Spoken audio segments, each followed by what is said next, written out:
Hello, everybody. Hello, hello, hello. It looks like we're live. I'll give you a salute. I'll wiggle my pen around. That's something TV hosts do, right? They pretend to take notes and throw their pen with great force right at the audience. Welcome to the show. It's almost like I know what I'm doing, almost, not quite.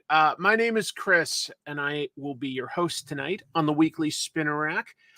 We have a bunch of news, comic book news, that we're going to talk about today. Riff about that with our live studio audience, I'll call it. We've got a live chat room that I will acknowledge momentarily. And we have some new comics that came out in the past week that could be interesting to discuss. What else? There's a bunch of good stuff that came out. I am having one small technical difficulty tonight, though, and that's what gives me a bit of pause as I'm doing this. I normally have a second high-resolution camera that I can aim down at this, and the camera works just fine, but I need to check my cables. I don't seem to be able to connect it to my computer tonight. So I was hoping to draw tonight, but if I can't get this camera to work properly, for a second camera, it's not going to be as easy to talk about the comics, and I really have no way of showing what I'm drawing. So I'm cutting that part out for tonight. I'll try to just do some troubleshooting, and hopefully next week I'll be back without any issues. Sorry about that. It's a little out of my control. But let me acknowledge some of the lovely folks that are here in the live chat with us tonight, and the numbers keep going up. Hey, look, it's my sister. Hey, Gina, always nice to have you here. Lovely to have all of you here. Look at that. Less of a live studio audience and more of a peanut gallery. Jokes. We've got them. We've got them tonight, folks. That's about as good as they'll get. Hopefully you have all had a good week. I feel like my week should have been better than it is. I'm definitely dealing with some stuff. I'll be upfront a little bit about that. I won't bring it down, but I did go to a comic convention and I had a good time. And last night, a bunch of my coworkers and I did a cookout, but I'm just having trouble enjoying these things. I left both of those early, I will admit. I'm just having a hard time right now. I don't know if that's the world or if that's me or what. But anyway, I won't dwell on that part. What I will say is, so I went to something called the Washington SummerCon, and I got myself one thing. It's a book I've always wanted to get. The official Marvel Comics tryout book. I don't know if you folks have ever seen or heard of this, but this was a book that Marvel published back in '83. And if you open it, it literally has all the things you could do to submit to work on different aspects of comics. So it starts with like a couple pages of a comic, and then it gets pages that you could actually color to show them like that, color theory. It has pages penciled by John Romita Jr. that you could ink. It has pages for you to practice your lettering. Things where you've got some pages that are drawn, but they're going to ask you to come up with the actual dialogue and scripting, explaining what's going on. And then like there isn't an end, so they want you to sort of plot that out and script that, and even some blank pages to completely pencil from scratch. And it's all published on 11 by 17 Bristol boards. Very unique book. This was actually something that Mark Bagley, you guys hopefully have heard of Mark Bagley. He's a pretty successful artist. He won the first tryout, and got hired as a penciler. And Jim Shooter was there. So this was editor-in-chief Jim Shooter's idea. If you look at the side here, it says Marvel tryout book by Jim Shooter. I got him to sign it. And we talked a little bit about the history of that and a few other things. So I got myself one thing. As you see on the back here, it just says, that Marvel wants you, and it tells you where you can submit submissions. Just an interesting piece of history, They just wouldn't have anything like this anymore. And it was $13. For 1983, that was not inexpensive. But again, it's such a unique book. It's Bristol boards that it's printed on. Like, this is really expensive to produce. But they so they didn't know if this would do well, but Jim said that they sold like over 130,000 copies of it. They had to reprint it quite a bit. So it's been a piece of history that I've always personally just sort of wanted to get a hold of. And it's just really unique. It's not even quite promotional. It was literally a way that people could practice the skills that you need to get hired. Oh, you got it signed by Mark Bagley. That's cool. I should have gotten it signed. Mark Bagley was there. But anyway. I didn't really think to do that. That is really dumb of me in a way. I don't know. Who's that on the book cover with Spidey? That's Dr. Octopus. That's Dr. Octopus. Anyway. Yeah, I heard that they did another one. I haven't seen that one. But anyway. Chrissy, my wife, was really like, oh, you should fill it out. She looks at it like she's an artist. She's just an artist first, not a collector. And she's like, wow, you should ink it, you should letter it, you should color it. And I was like, no, I got this just to keep as is. But yeah, it does look convention. It does look like it could be fun. I went to the Oddities and Curiosities convention this weekend and got you some goodies. Oh, that's exciting. That's exciting. Wow. All right. Well, tell you what, I'm going to get started with the news. I think that's as good a place as any to get this show on the road. Hey. That's me waving. That's me waving goodbye to a bunch of books that are going away. I was like, well, there's no motion of that. So maybe if I have a sunset, people will understand what I'm doing with this silly little thumbnail. I don't know. Let's see. First piece of news. This is sort of a follow-up from last week. Last week, there was a lot of furor over the fact that DC Comics was using Francesco Mattina to do covers for them, and it was clearly AI, because there were lots of weird mistakes that only AI can make. Well, come to find out, this week they heard and they canceled all of his covers. So, Bleeding Cool on Saturday shared DC's revised solicitations to stores out there so that they can order upcoming comics. And all of the covers that had been listed as ones Francesco Mattina was going to do have been changed. They've either listed new artists, for instance, Batman Brave and the Bold number 15. We've now got a nice one by Kerry Randolph, or they're just listed as TBA. So, to be announced or to be decided.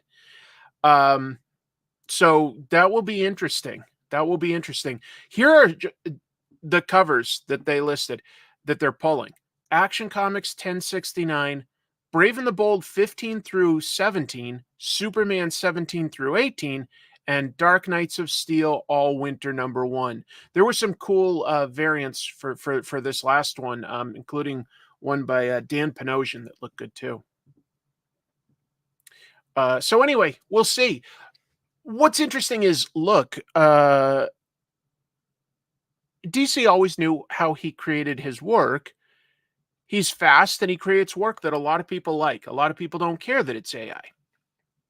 But it looks like DC's willing to listen to people if they shout loud enough, like, this is gross, you shouldn't do this. This is stealing from other artists. Like, that's what AI is.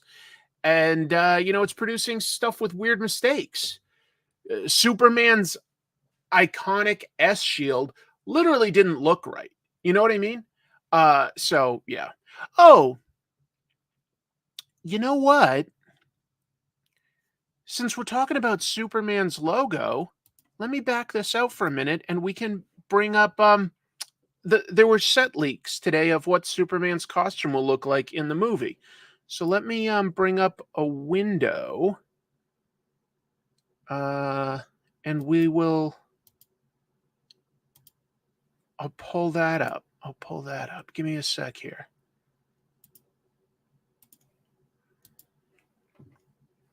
Wait. Oops. Ignore that. Hold on. Superman movie leak, I'll call it, and we'll just go. Sorry about that, everyone. Yeah. Hey, awkward. Yeah, this is a decent one to, I don't know. But I was thinking of the S, and as you can see, it's very much like the Kingdom Come Superman S, very, very stylized. But there was I saw a better look at this that showed what the color looks like, and I really liked what the color looked like. Oh, I know. I'll sort it by time. Give me a sec here. 24 hours. Yeah. Yeah, let me bring that image up. And is there another one? Yeah. There we go. So just Jared got that. And oh, hold on. Did it not bring up? There. I wanted to bring up, sorry, it opened in another tab. Here we go. I can do this. So there, that's on Reddit, and but it comes from Just Jared. And I thought that was interesting. I mean, we're still getting, of course, like, seam lines, which I don't know if they're really necessary or they really enhance much, but I also have seen much more overdone ones. I don't think this detracts too much. I like that he's got the red trunks. Those look fine to me. I like these colors. I think that David Corn Sweat looks like Superman. Some of the stuff I don't love. I don't love the S. I'm okay with it. I don't love it. And I don't love the collar. I like it when it just sort of like, cuts across here, like the cape line. It just and then it's just his neck. I don't know. I feel like that looks good, but it's not bad. It's not bad. It's a classic Superman suit in a lot of ways with the belt and the trunks, and I like the colors. Not everybody's going to agree, but I like it.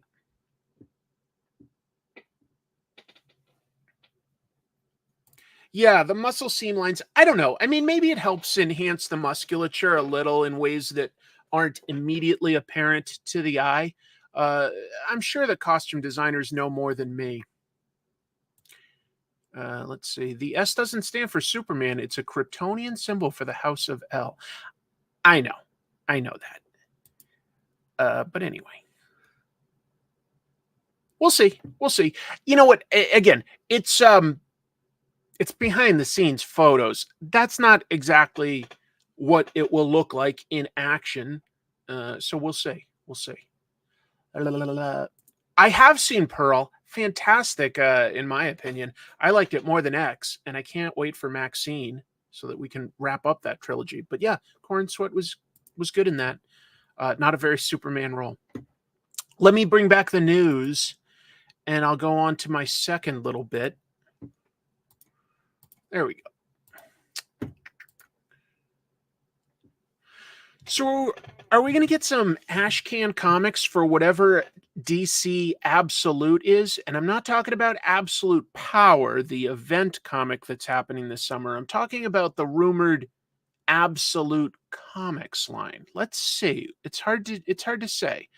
But Bleeding Cool has been following this story. They've said that Scott Snyder is going to be overseeing something called Absolute, which they've likened to Ultimate Comics, like a separate, simple continuity.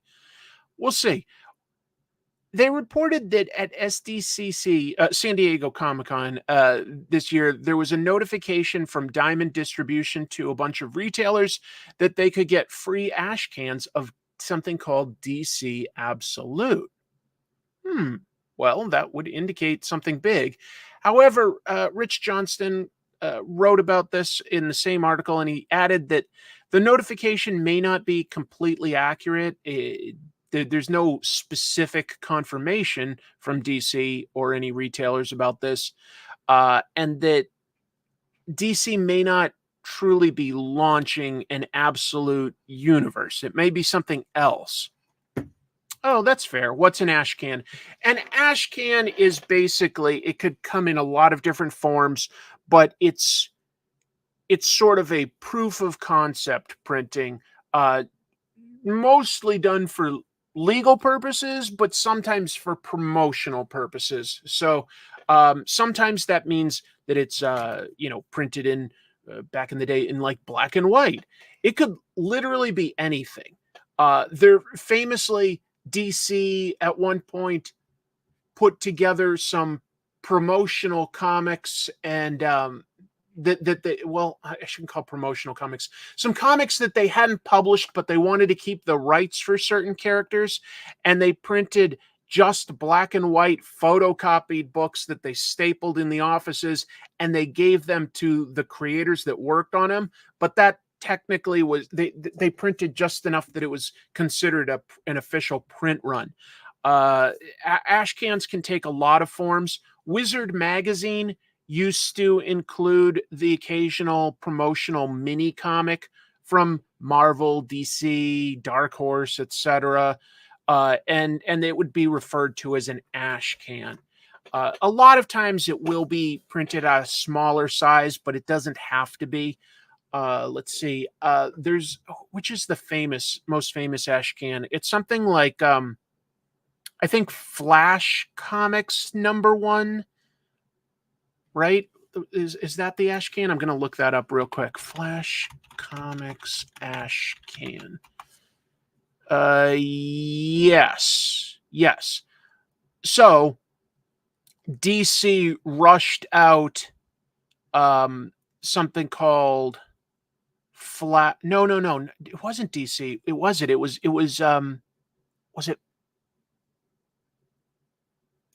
I'm reminding myself. Hold on. Yes. Okay, here's what I'm thinking of. The one I'm thinking of was Fawcett Comics. They produced Captain Marvel. They put out an ash can copy of something they called Thrill Comics in 1939. And then they learned that somebody already had the rights to Thrill Comics. This was just so that they could get Captain Marvel out there. And then they that's why Wiz Comics starts with issue #2, because technically they'd already done an issue before that. It's maybe I should make an episode about explaining the history of ash cans. That would be interesting, right? Because it's a lot of messiness. It's a lot of messiness to exactly what constitutes an ash can. I'll think about that. So anyway, the last thing I'll say is that Bleeding Cool says that they've heard that Scott Snyder will be writing a book called Absolute Universe Batman. Jason Aaron would be doing Absolute Universe Superman, and Kelly Thompson will be writing Absolute Universe Wonder Woman. We'll know more come San Diego Comic-Con this summer, but I think I expect DC to announce something pretty big this July. We'll see. Okay. Looks like that's something I should consider. And obviously it's something I haven't thought of lately. So my history was sort of all jumbled. It's like I've got all this little bits of trivia in my head about it, but yeah, I'd need time to put my thoughts down. We'll see. Maybe I'll do something about ash cans.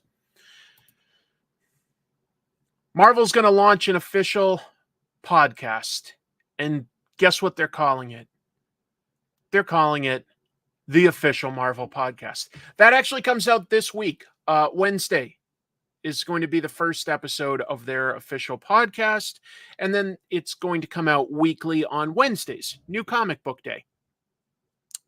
And episodes, well, the cool thing about it is they will have access to all the big names that work for Marvel. So they've already promised that some of the first few episodes will have key Marvel personnel like their editor-in-chief, CB Cebulski. They're going to have Kevin Feige from the MCU on. You know, they'll have access to good guests. Could be fun. Who knows? Hasn't come out yet. But they're going to release it across all the platforms, you know, that you can listen to.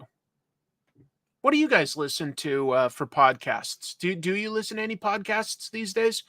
I used to listen to podcasts all the time, and I watch a lot more YouTube now, but I miss getting to listen to some of my favorite like comedy podcasts. I miss that I haven't kept up with Comedy Bang Bang with Scott Aukerman, for instance.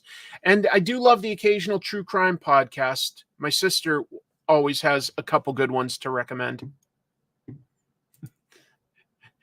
I don't think they're going to invite me onto their show. No, they don't need me.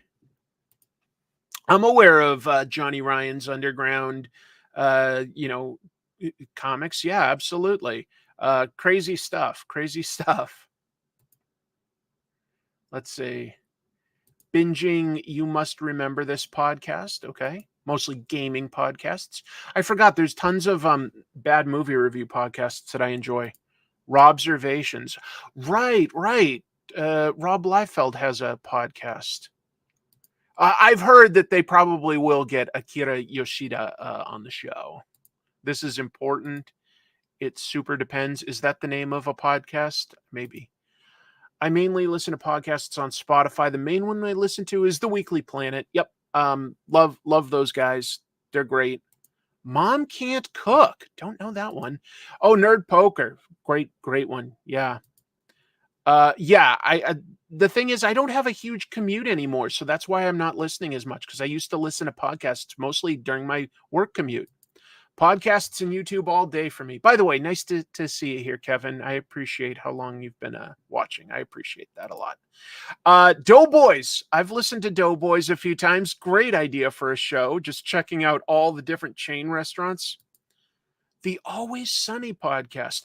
It is amazing how many TV shows have a podcast that's technically not necessarily official, but like is done by the people that were on it. You know, The Office podcast with two of the actresses on that show. There's the Smallville one with the guys that played Clark and Lex Luthor. History of Byzantium. Oh, history's cool.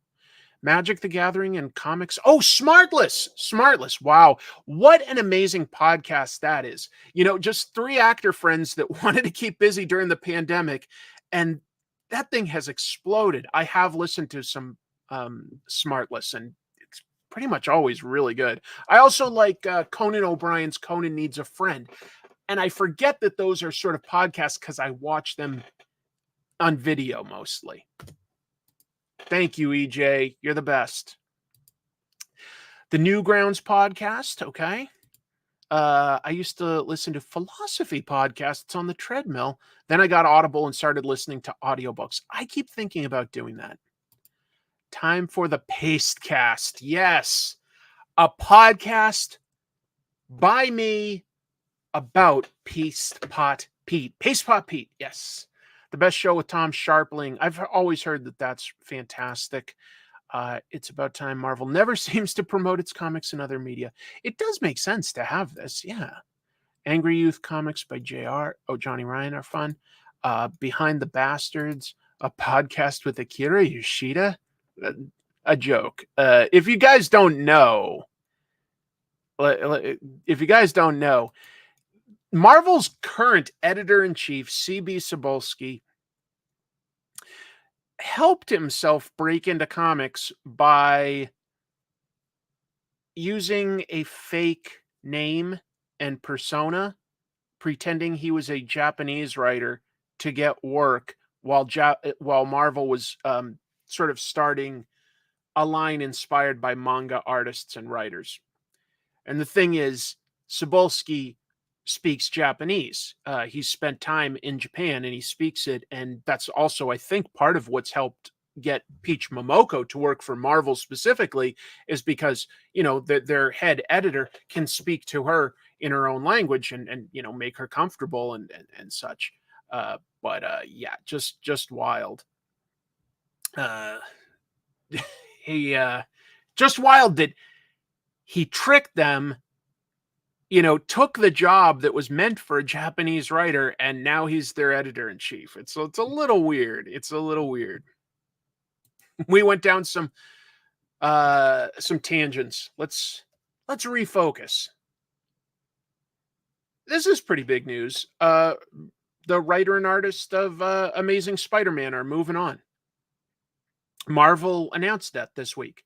Zeb Wells, John Romita Jr., they're going to wrap up their Amazing Spider-Man run. They started together with issue 1 of this current volume. And issue 58 is coming out on September 11th. That's going to be the beginning of their final story, writing this book. So, it also, by the way, promises it's going to involve a final showdown with Tombstone. Tombstone is interesting, but he's never been my favorite villain. So this run I started following. I liked it.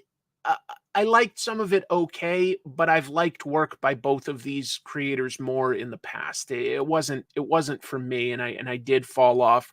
Maybe someday I'll go back and read it some more because I have heard some of the arcs are good. Critically, I'd call it up and down in terms of a response. However, sales-wise, their run of Amazing Spider-Man is consistently in the top 10. So, Marvel has something strong there on one level. We'll see.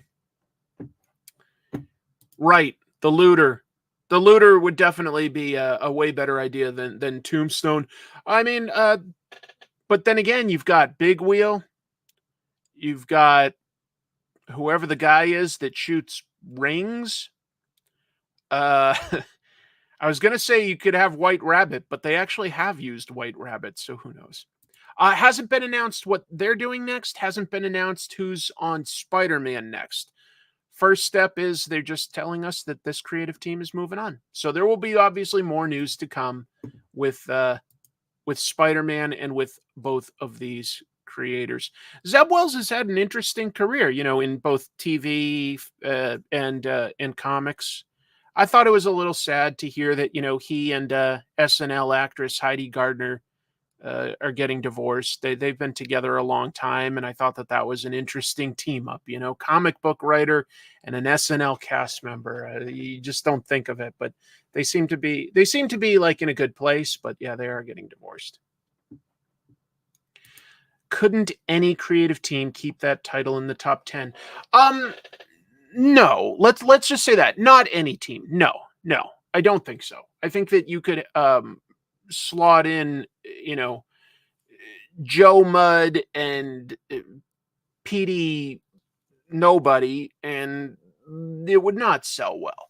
But I do agree with your assertion that the character is going to be popular.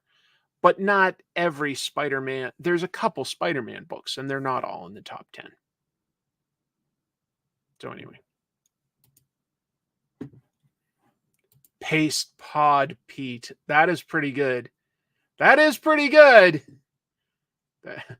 You're glad it's over. Yeah. I wanted to like it more than I did. I just didn't love the ideas. Whoops. Almost went too fast. All right. Another thing Marvel is ending is their current Star Wars run. Again, Amazing Spider-Man and Star Wars will continue, but it's a big deal that they're ending their current runs. So Marvel announced that both Star Wars and Darth Vader, those are ongoing monthly comics, they're both going to end with an oversized issue 50. They're both at the same number of issues. They're both monthly books. There's both of them have been focusing on the period of time between the movies Empire Strikes Back and Return of the Jedi. Marvel hasn't said what the next iteration of these books are. For instance, will it simply just follow Return of the Jedi? Or could it surprise us? Could it be a book about, the prequel era, the High Republic era, the era with like Rey and stuff like that? There's a lot of different Star Wars stuff that you could explore and make that the ongoing book. But anyway, they are going to they've been focused for a long time now, telling adventures in that like sort of 5 years or whatever that like between those two stories. I've read a couple Star Wars books that I like quite a bit. Charles Soule writes the current Star Wars title, and I think he does get Star Wars pretty well. Yeah, you're right. That's a good guess. That's a good guess. Jackson the Green Rabbit, Jar Jar, the CG Blob. Yeah, I think that's a great idea. Forget the movies. I mean, you could, but I think that if you want it to sell well, realistically, the main titles are going to be attached to movie characters. Star Wars still does very well as a comic book for Marvel. Star Wars does very, very well. The Star Wars finale apparently is going to be framed with Luke telling his student Ben Solo, Kylo Ren, about a final adventure he had in the past in that era between the two movies, between the second and third movie. And then the Vader comic is going to feature him actually confronting the Emperor. That's a big deal. I'd be curious to see that. Yes, that was sort of the culmination of Darth Vader's arc in Return of the Jedi, but it's also material that all the expanded universe stuff is really built on, about how bad their relationship was, how much they hated each other. And I think that it warrants its own story. So I think that that's a decent idea. I do. You're guessing that Ben Solo will take the wrong lessons. Who knows? Who knows? Yes, that's a good idea, actually. Yes, the next Star Wars book could follow Figrin Dan and the Modal Nodes, who canonically play the Jizz Whaler. That is the name of the musical instrument. Now, to be fair, in the last few years, Lucasfilm did rename that, and they never said that term in the movies, but in the scripts and in the toys, that's what they were called, was Jizz Whalers. Star Wars has a history of some pretty bad names. I love Star Wars. I sincerely do. But boy, do they have some weird names. Or how, like, for drugs, they sell death sticks. And I'm sure that would really take off with people, Hey, would you like some cocaine or would you like some death sticks? Gee, let me think, which I'll try. That's an interesting question. Why is Luke's lightsaber yellow? Huh. I didn't even think about that, but that is a good question. Luke has a green lightsaber, or at least a blue one. Huh. I don't know. We'll have to see. Yes, everybody prefers spice.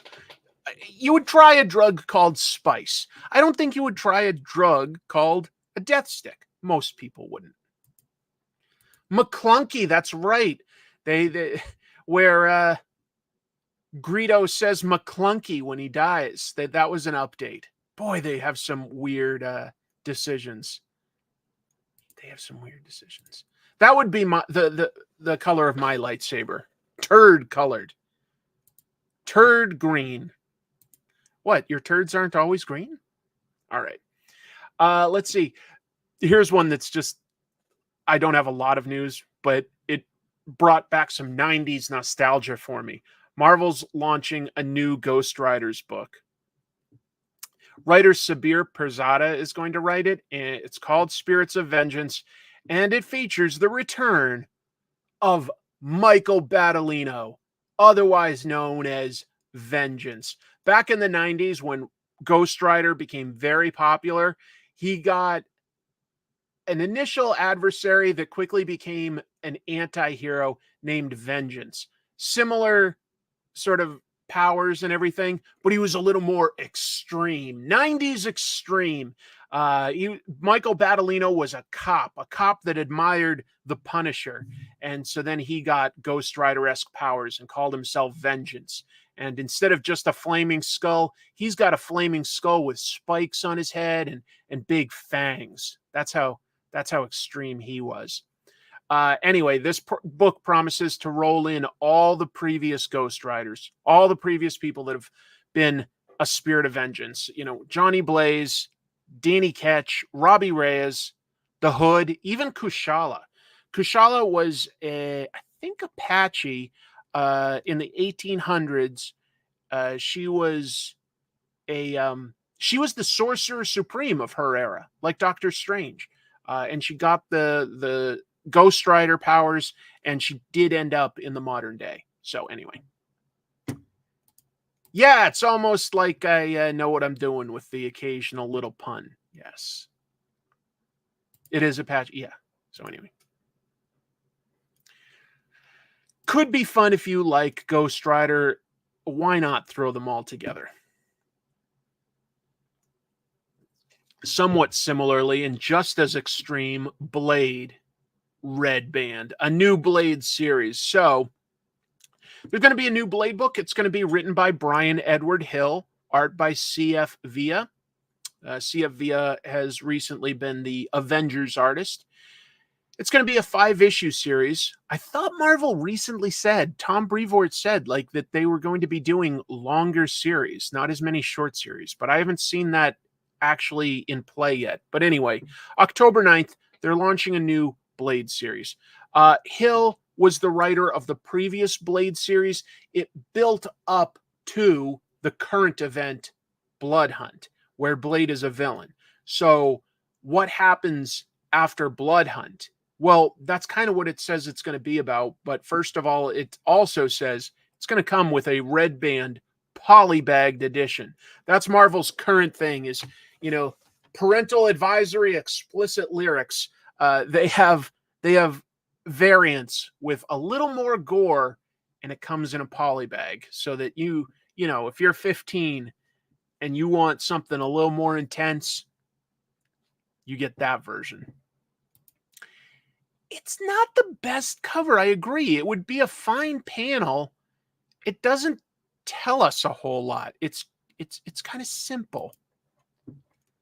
It's kind of simple. It's not I won't call it like bad art per se, but it doesn't look right because the pose makes it look like Blade is bringing his blade down, but would the creature be splitting like that here if it was coming down or if it was coming up? It looks like this vampire has been split from like bottom up.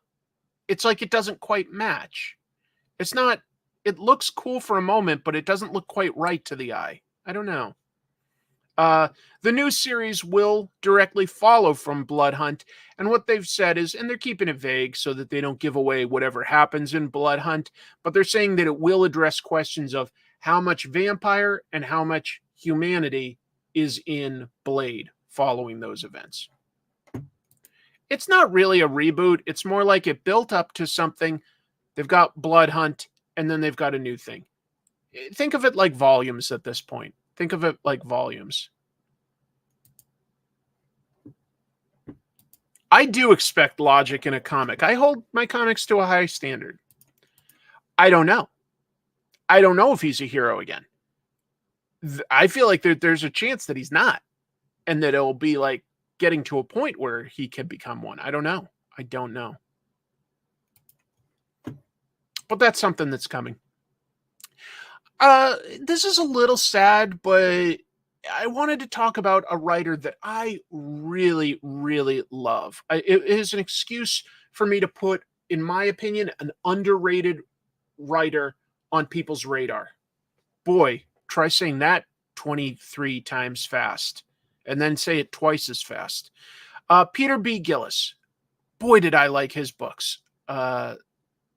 So, his brother Rob posted about how his health has sort of been up and down lately, and he passed away. If you don't know, Gillis is very well known. He's a longtime writer at Marvel. He wrote books like Defenders, a lot of Doctor Strange stuff, and others. The Eternals, Micronauts, those were books that he wrote for quite a while. And but these are some of the ones that I really loved. I should say co-created with artist Brent Anderson, Strike Force Morituri. I've made an episode about that early on when I had my Comic Tropes channel. I just think it's a fantastic sci-fi premise, really well-written characters, amazing plot. Basically, aliens attack Earth, and Earth can defend itself they've got a formula, a process that can give people superpowers. Here's the thing. It only works on a very small percentage of people, very small. And once it gives you a power, it burns you out. And there's no set timeline, but it's going to be a year or less. You're not going to live long. And so it's people giving their lives to save humanity. It's really amazing. And none of the characters last that long. It's tough. I love the premise. Thank you for the super chat, Pop Culture Guy. I really appreciate that. That helps me a lot right now. Thank you for selling me on Rom the Space Knight. Got Omnibus 2, and now I want Hasbro to make Marvel Legends figures based on Marvel Rom look and cast. I wonder, who owns the rights to Rom right now? Is it Hasbro? Because I think it is Hasbro, and Hasbro, of course, does the figures for Marvel. So maybe they could do some more ROM stuff, actually. That's really cool. Let's see. Saw Mr. Gillis at a convention here in Edmonton years ago. He was a cool guy. Such a good writer, sincerely. Yeah, I think Hasbro does. Yeah, that would be really cool. Because it's a toy first. Even though Marvel, trust me, like developed everything we know about ROM in the comic. It was anyway, I really recommend Strike Force Morituri. Fantastic comic. Really, really good. He also, in my opinion, wrote what might be considered the best issue of Captain America. An issue that just distills what's important about Captain America's philosophy, who he is as a human being. That came in an issue of What If. So technically, it's not canon. It was issue 44. I think I might just do a dedicated episode to that comic. It was really good, folks. Really good. Oh, well, it's an older episode, so, my show has evolved, but if you look on Comic Tropes, there's an episode sort of talking about what I like about Strike Force Morituri.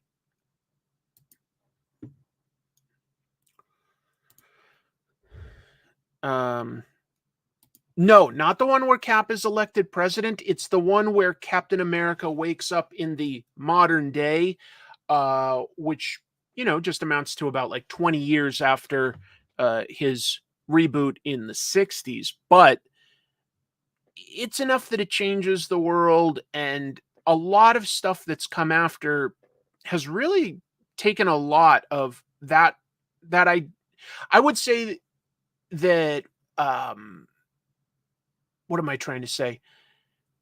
I'm thinking of two separate things. Avengers Twilight recently came out from Chip Zdarsky, and I'm trying to remember the artist. Oh shoot, I'm bad at names. You guys all know that. I'm just bad at names. Avengers Twilight, I thought, like, really had a similar take on Captain America, and it was good. It was really good. But the first time those ideas were explored was more in What If number 44. I also think that there's a bunch of the Brubaker era of Captain America that builds on like that philosophy of what Captain America says in those issues. Yeah. Yeah. Thanks, folks. I see a bunch of people say Daniel Acuna. Thank you. And great work by Acuna. It's just that I'm bad at names. That's the only reason I forgot. Just two things that I would recommend strongly if you're curious about this writer. Strikeforce Morituri and Captain America in What If number 44. He also wrote the first digitally drawn comic book that was like put out in wide release anyway, because I don't know of any that were earlier. It was called Shatter. It's by First Comics, and it was drawn by Mike Sains. And yeah, it was a 6-issue comic that was drawn digitally. I'm pretty sure, I'd have to go back and look. I'm pretty sure Mike Sains drew it with a mouse, because there was no pen or anything back then. Yeah, I'm pretty sure it was all drawn with a mouse. Woo. From the original run, from volume 1. Why do we keep losing people? Because everybody dies, unfortunately. Yeah, I'm pretty sure that Shatter was all drawn with a mouse. I'm pretty sure, which just sounds bonkers. Let me just check. Let me check my math on that one. I'm gonna just do a quick word search to see if I'm right. Yup. Okay. Approximately half of the issues. It was 14 issues. So about 7 issues were drawn with a mouse until a graphic tablet pen type digitizer came around. Wow. Because this was 1985 to 1988, folks. That was when this book Shatter came out. Just unlike anything else you'd come. It's and it doesn't look bad at all, just to be clear. Yeah, Mike Sains really pioneered digital comics. A forgotten pioneer, basically. I think we would call him a pioneer. Thank you again. Let's see. Imagine figures based on the dire wraith scientist and witches, Starshine, Hybrid, Terminator, Mentis, and the Fire Guy. Oh, I don't remember who the Fire Guy was either. Absolutely. A lot of great characters. A lot of those created by Bill Mantlo. But yeah. Maybe I should do. I'm getting a lot of ideas for episodes here. I agree. Like, the idea of drawing like 22 pages with your, like, what does that do to your hand and your wrist? Like, just sounds. But you know what? If that's the only tool you have, if there isn't a better tool, somebody's going to try it. Somebody's always going to try it with like the tools that we have available. You know, you look at like the special effects in movies. Look at something like Metropolis, that black and white silent film that has this establishing shot of like a futuristic city with all these like lights like going in order and stuff on different buildings at different speeds. What they did to achieve that, somebody went in film frame by film frame and scratched away everything so that the white light would shine through and that would look like the lights. But they did that on a tiny, tiny level to make letters and stuff. The shot looks like something out of Blade Runner. There were no digital effects. There were no computers. Metropolis, the special effects hold up so well. And it would have been so time consuming, but someone will do it. Someone will do it. Thank you, John. Here's a reminder that looking after your mental health isn't a weakness, it's a strength. That's very kind of you. I feel bad because I know I'm sort of producing content slowly. I feel like I'm not there for my family and my friends enough right now. But I'm really close to just, I don't know. We'll see. I mean, asking for help, by the way, I was going to say, not like, checking myself in somewhere. I'm not talking about hurting myself. Thank you for the kindness. Thank you for the kindness. I have a friend who did an art piece with a mouse in MS Paint just to see if they could, and they, to this day, say it was one of the dumbest things they've ever done. I know, you just have to admire the hard work sometimes. You're like, oh, we could make, a certain piece of art or film or something look better today. Yeah, but it's just amazing when people put in the hard work. Anyway. So I just recommend some of these things if you're curious about Peter B. Gillis. I don't feel like it's a name that gets uttered in the same breath as, a Chris Claremont or I don't know. I'm trying to think of other like popular writers of like the 80s and stuff. And I'm bad at names, so I just worked myself into a hole. But he's a really good writer, really good writer. Lack of resources pushes innovations. AI is anti-innovation. I agree. Sometimes, look, the latest Godzilla movie from Japan, right? Godzilla -1, made for less than $20 million versus Godzilla versus Kong. Now, don't get me wrong. Both are enjoyable in their own way. Both made money. But one of them worked on a much smaller budget and thought through how to do things in a very clever way and produced a great, great movie. Sometimes limited resources leads to innovation. Totally agree. Not always. Sometimes you can have way too little money. I'm going to keep on this sort of topic by just mentioning somebody else that passed. And that's this lady here in the red and green top, Sara Becker. Some of you will know her for one thing. Some of you will know her for another thing. Some of you don't know who I'm talking about. I will explain. But Sara Becker was an editor at Wildstorm, to talk in comic book terms. She died this week, age 52. Sadly, she took her own life. Oh, it's sad. It's sad. I'm not going to talk about those details. I'm going to talk about who she was. She came to national attention in 1996, which I know seems like forever ago for some people. She was part of the cast of the 5th season of The Real World. The Real World Miami. She was a comic book reader. She was a skateboarder. I thought she was really, really cool. She brought a puppy into the house in like episode 13 or something. It was cool. Thank you for that. Take a break if you need to. You're allowed. I appreciate that. And I know that. Thank you. Thank you. Thank you. That is what I'm talking about, unfortunately, Anonymous. Yes.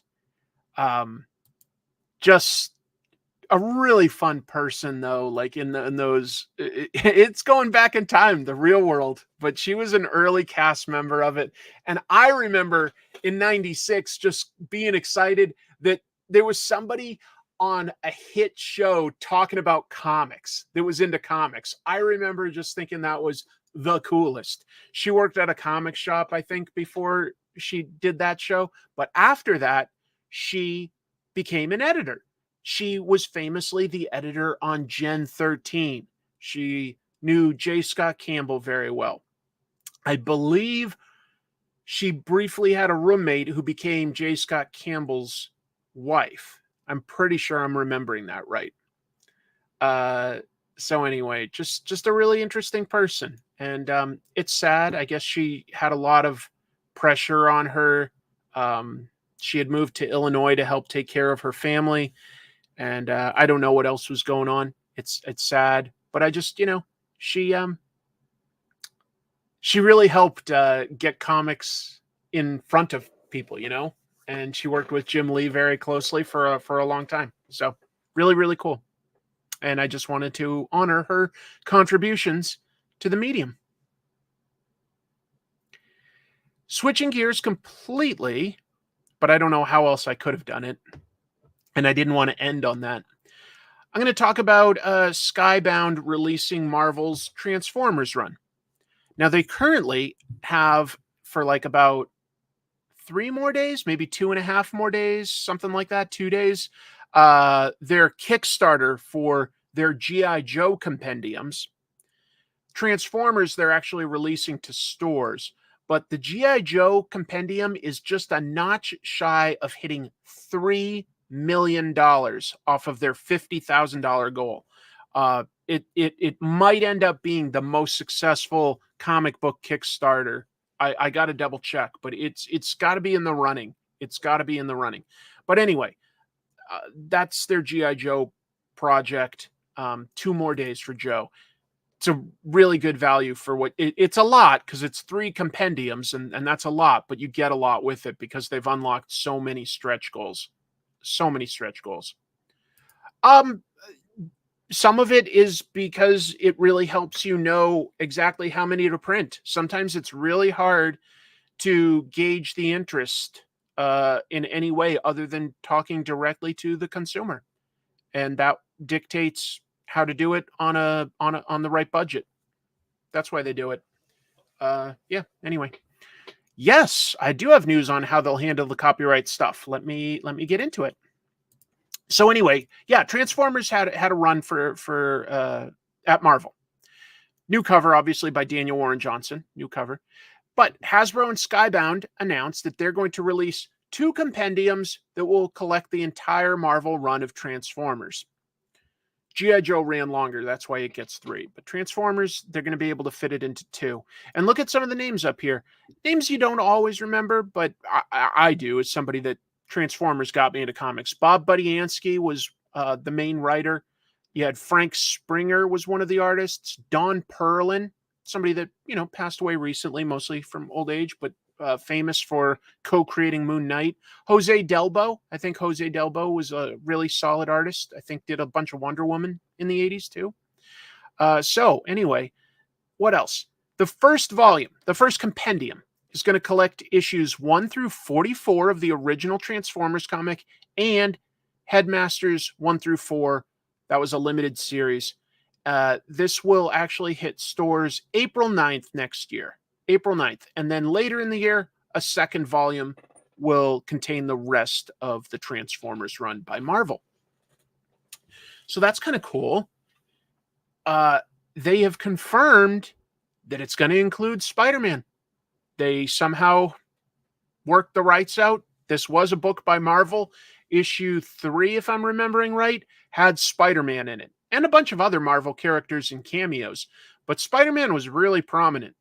And so the question was going to be, hey, if you reprint Transformers, are they going to be able to work out a deal where you can use the Spider-Man issue? Because otherwise you're going to have descriptions and it's going to be a gap. IDW did not get the rights to the Marvel stuff when they reprinted this, but Skybound did. So I get, and characters that were original to the comics like Circuit Breaker, they're going to be in there. Spider-Man, he's going to be in there. So a little weird. I'm not sure what they would have had to pay or anything, but you know what? There's money to be made.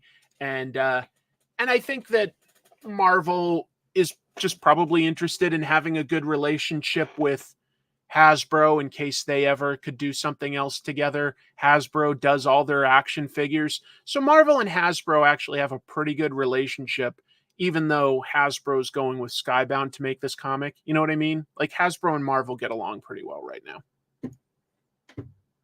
Black Suit Spider-Man. Issue 3 was the issue. I'm glad I remembered that right.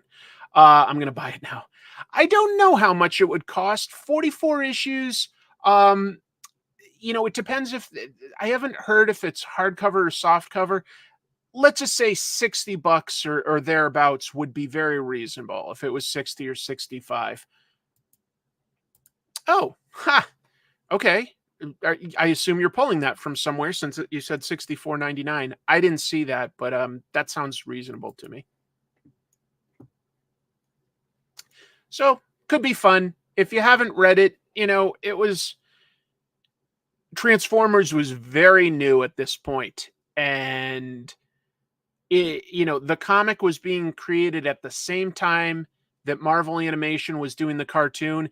It's not the same continuity, but it's developing the same characters and trying to give them personalities and backgrounds. It's very experimental because not as much about Transformers was locked in as it is now, with having been around for 40 years.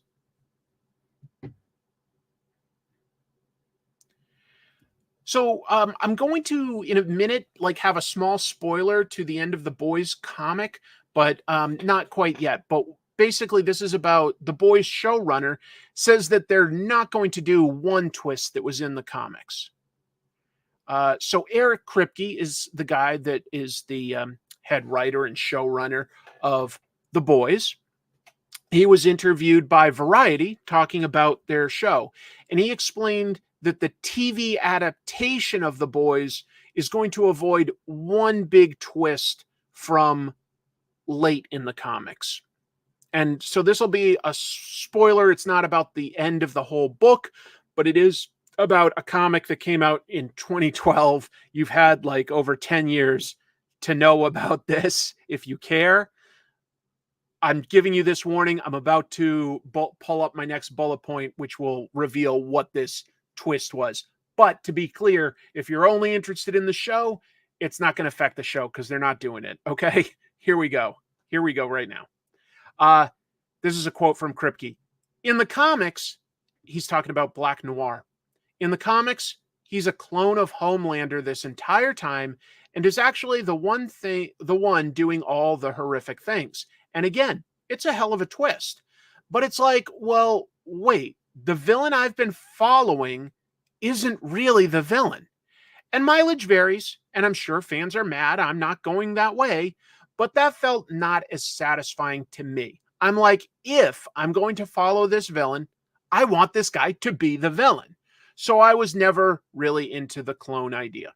Basically, in the comics, Black Noir finally takes off his mask. Turns out he's a clone of Homelander. He did all the psychopathic things of killing people and tricked Homelander into thinking that he had a split personality and was a psychopath. And Homelander wasn't really the villain. It was a big twist, but I kind of agree with Kripke. I remember reading it and going, that part of it, not as satisfying. With all that said, Homelander on the TV show is also a lot more important to the comic than he actually was in the more important on the show than he was in the comic. The comic is a lot more focused on Huey and Butcher. Just want to make that clear. So, yeah. I am glad that they're not going to repeat that. It's been done. It's been done. So, I see a lot of different opinions here. Show bad. Okay. That's a stupid twist. Say different opinions.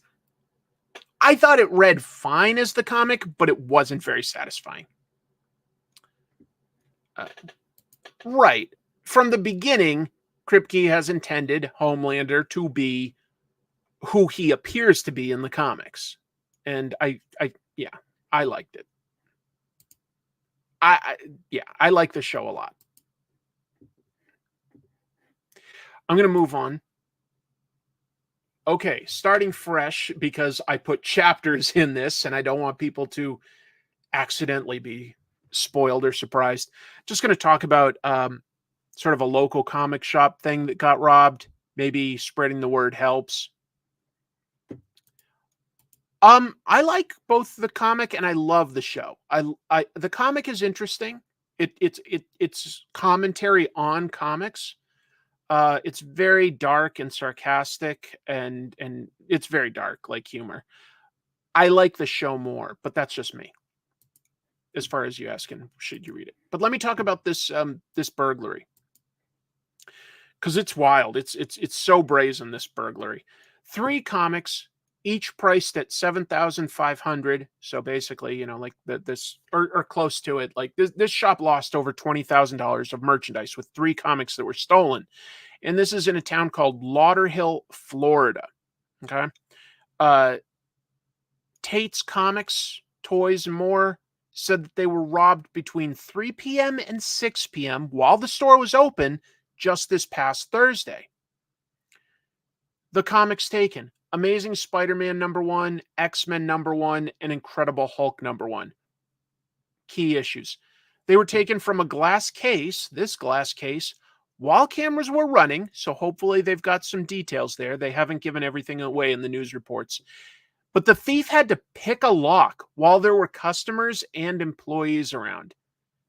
Like, that's pretty brazen. It did have a lock on it, and he picked the lock. I say he, I guess I don't know that. But yeah, picked the lock, opened the glass case, swiped 3 books, closed it, left. Pretty bold. Pretty bold to do that in front of people. Wow.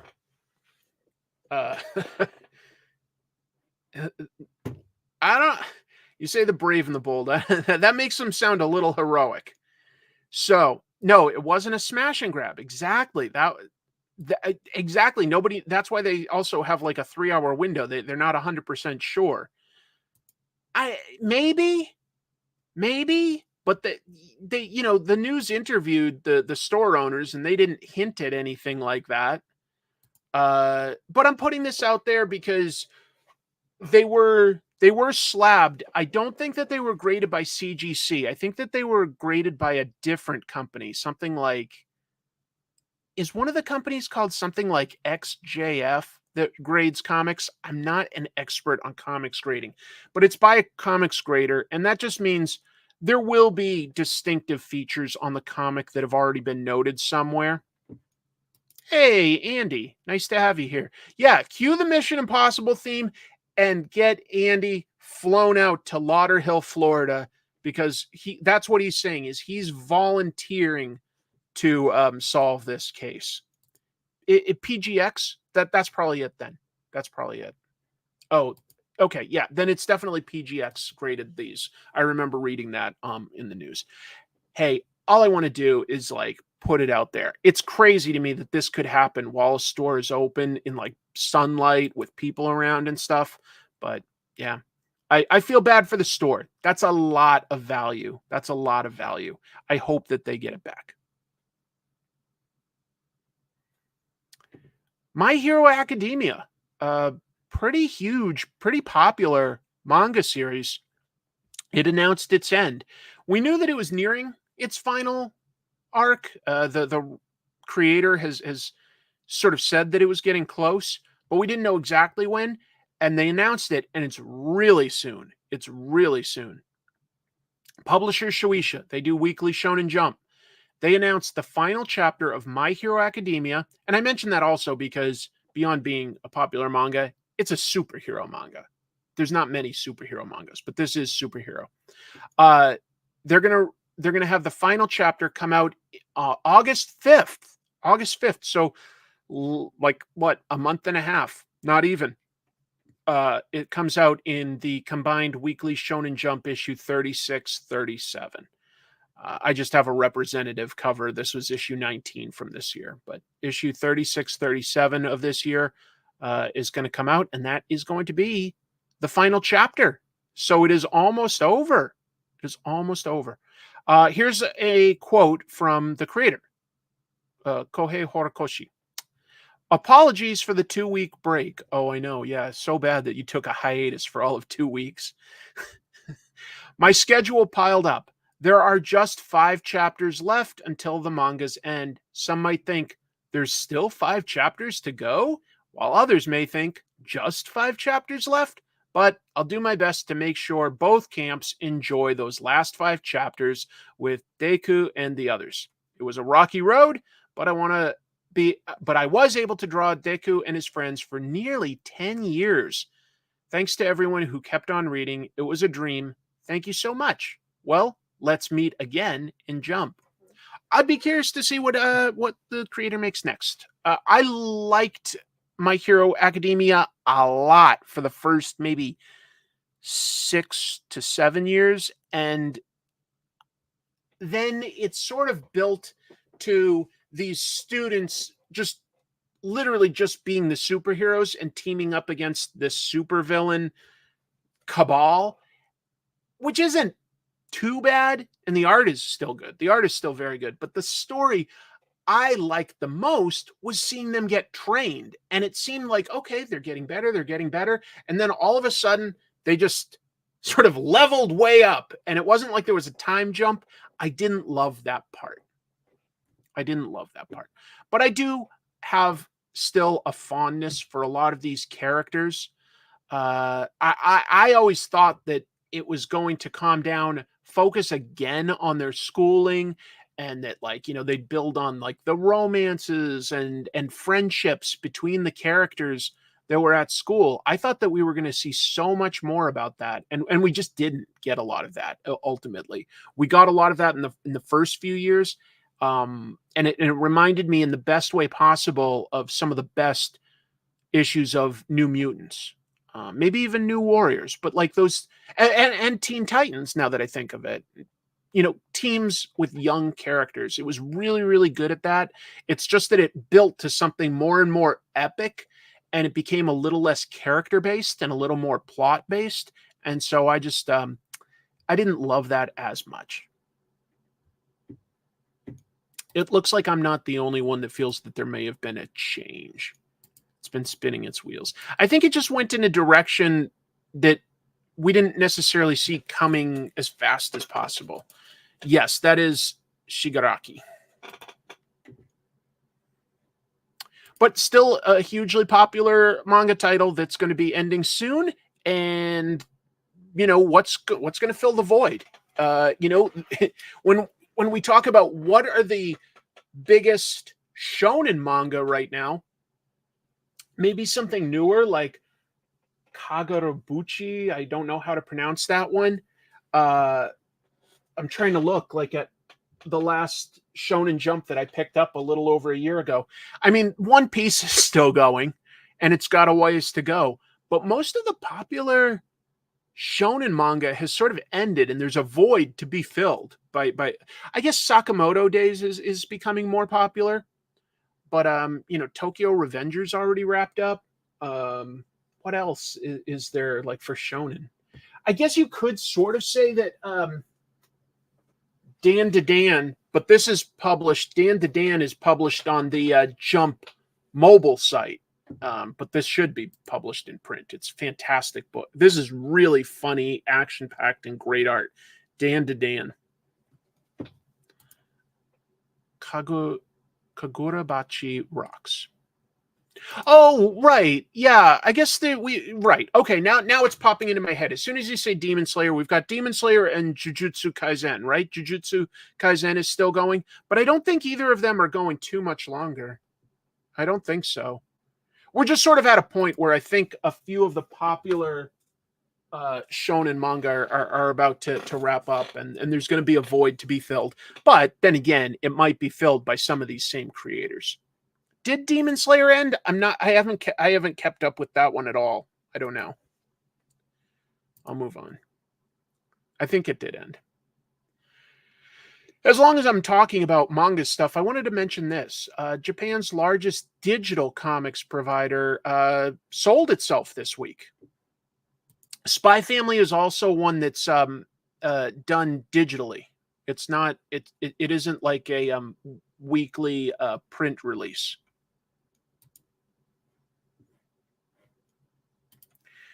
So, U.S. investment company Blackstone is in the process, as of this week, of buying all the common shares for Japan's digital media company Infocom, and they intend to take it private. It's currently a public company with shares. Blackstone's buying it all up. They want to own this company, and they will. Infocom, the Japanese company Infocom, owns Mecha Comics. That's a translation, but Mecha Comics is at least one of, if not the biggest, digital comics platforms. It's popular in Japan. It's a big deal. And I think that we just see that that's growing. Webtoons, digital comics readers and stuff. But yeah, I agree. Yeah, I don't love Blackstone either. You know, and a lot of times, just to be clear, when an investment company buys this stuff up, it's not to just make money off of their ongoing profits. No, usually what they do is they take it private and then they sell it all off piece by piece. They're going to break it all up into its different, like, because there's like a publishing arm to Infocom. That'll be something. The architecture for Mecha Comics, that'll be sold off. If they own any IPs, those will be sold off to whoever. If they have any like brand, titles or something, that'll be sold off. That's just what they do. And what they do is then they keep putting the debt that a company owns into like a smaller and smaller shell company, and then they do something weird like they sell that off to a debt collection company. So all they do, it's not great news, folks. If you ever wonder about like what happened to Toys R Us, look at the history. Yes, technically they exist in other countries, but an investment firm bought it and just divvied it up, sold off all the assets that they had. And so that this isn't great news. It isn't like this is going to make Mecha Comics bigger, in my opinion. It's a goal to sort of just squeeze the money out of something that's popular. I could be wrong. It's not like they announced that that's the plan. I'm just going off of what I've seen in history, like when investment companies buy this kind of stuff. Who sells digital comics in America? Comixology isn't really a thing, but it is done through Kindle. Comixology technically exists as a brand. There's Global Comics. There's a few, and I'm forgetting the names of all of them, but a few platforms have broker deals with the big publishers here. There are a few. I'd have to look it up. There are a few. It's sad seeing like Sears go away. That was just the company that I grew up with, that when I went there as a kid, Sears had quality stuff. If you go into a Sears now, it's like the most depressing place in the world. But Sears used to like have good clothes. It used to have a big toy section. It had good appliances, and they had the Craftsman tool brand. And Craftsman had this guarantee that if your tool ever sort of like broke or wasn't working, they'd replace it for free. So you get a power drill, and like 12 years later it breaks, they're going to replace it. It was amazing. It was amazing.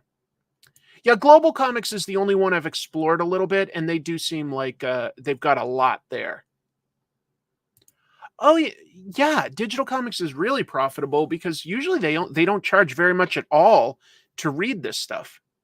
I think Sears technically still exists. I think that they do still have a few stores, but it's a small company. It's a small company. It's sad.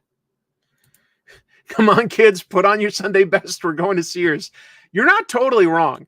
I just have memories of like looking at action figures at Sears and being so excited because it was a decent size section, you know?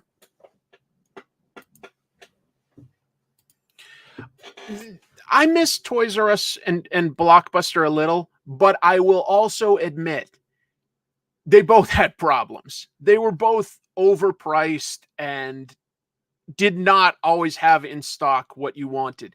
But without them,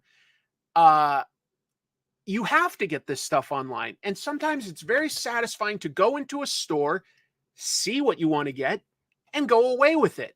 That's very satisfying. Anyway, yeah.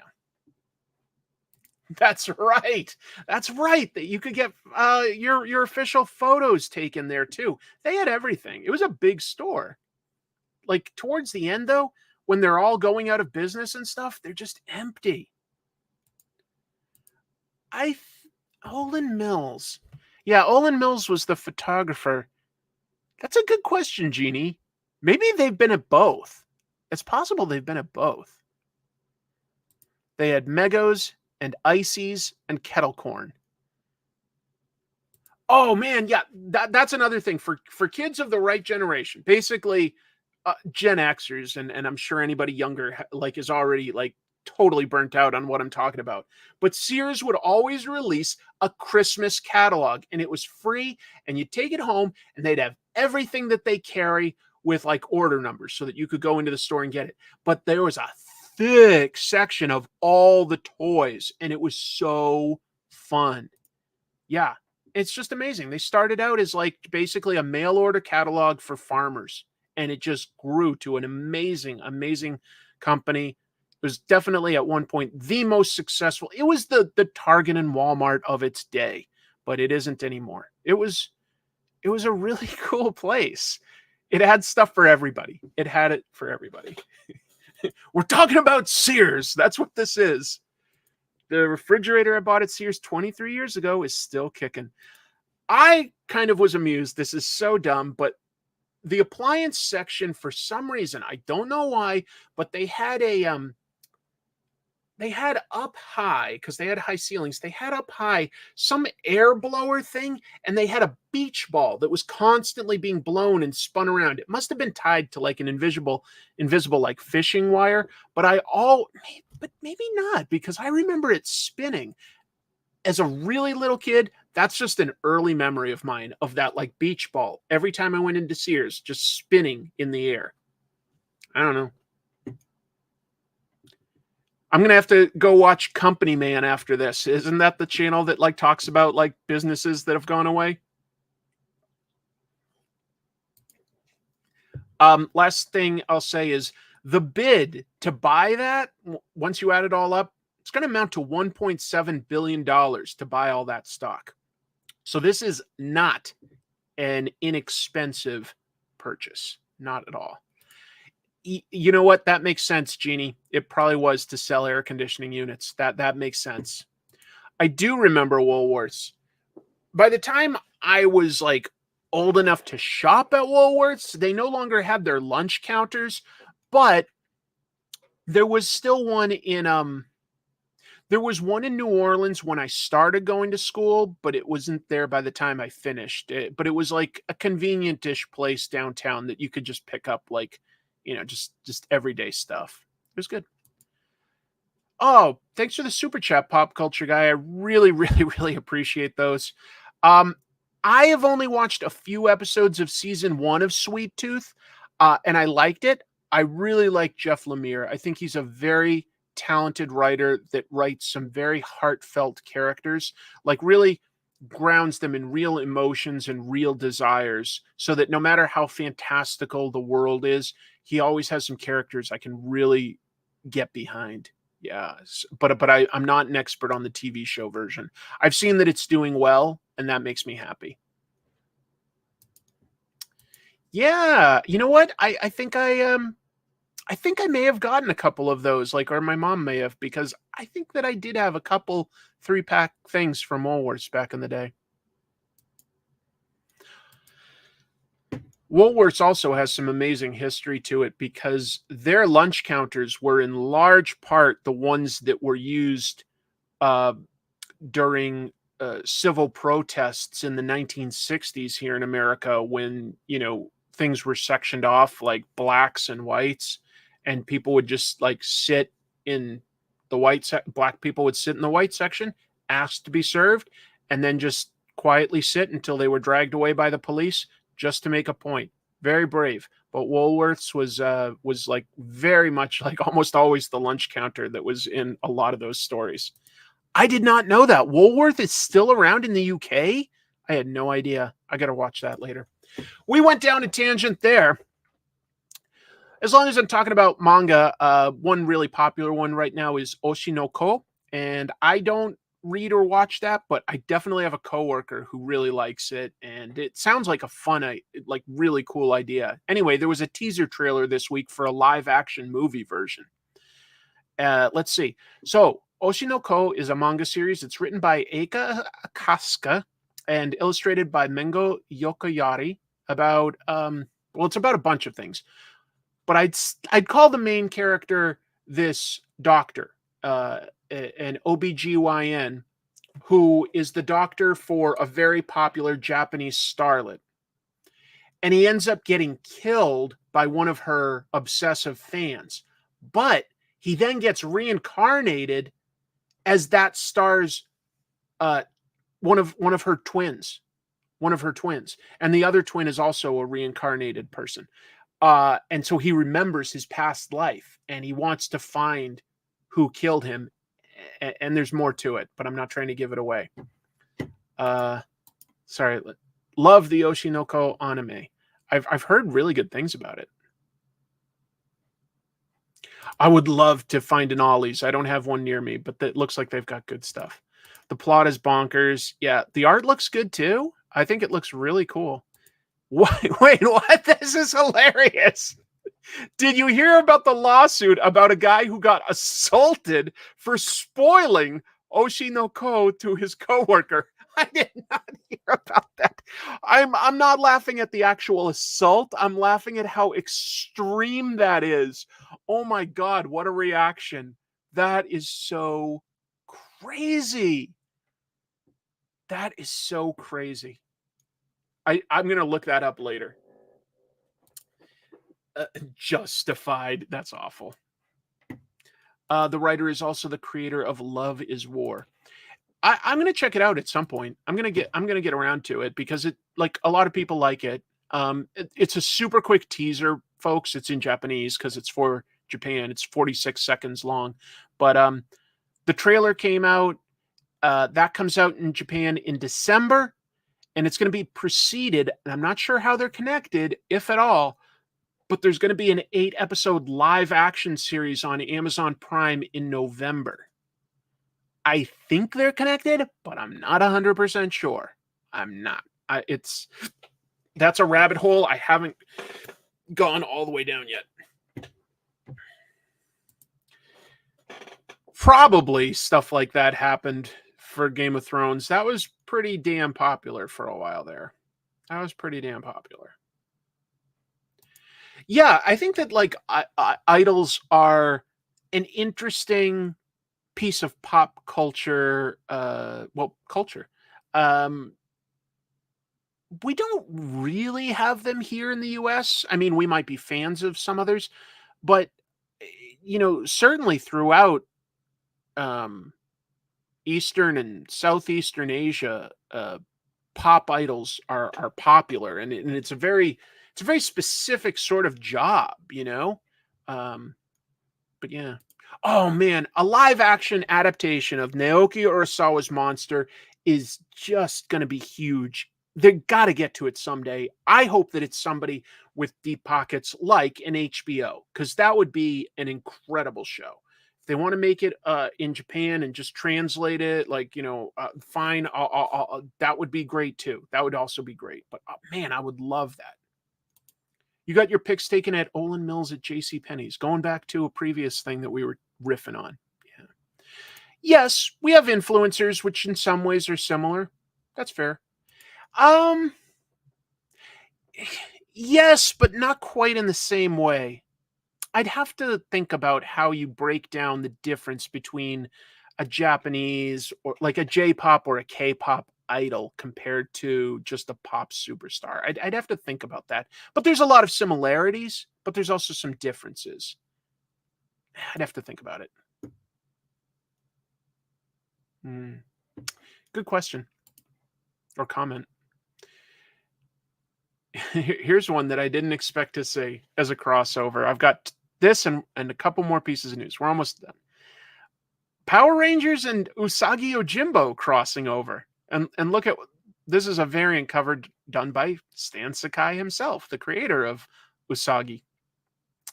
So to celebrate, or part of the celebration of Usagi Yojimbo's 40th anniversary, there's going to be a team up with Power Rangers. It's published by Boom Studios. So it's also in collaboration with Dark Horse, who publishes Usagi. It's done in collaboration with Hasbro, that owns Power Rangers. But it's a story written by Ryan Parrott. He's written tons of Power Ranger stuff. Illustrated by somebody named Sean Daly. Not familiar, I have to admit. But the story apparently features the Power Rangers villain Rita Repulsa sending the Rangers back in time to Edo-era Japan, and that is where they will encounter Miyamoto Usagi. I misspelled his name. Sorry. Miyamoto Usagi. So just sort of a one-off fun little thing, but it does sound like it could be fun. Because I have no idea. The closest we've gotten to this is Usagi has met the Ninja Turtles a couple times, but the Power Rangers are more like superheroes, and the Ninja Turtles are still ninjas, right? They don't have powers. So it's a little different. It's a little different.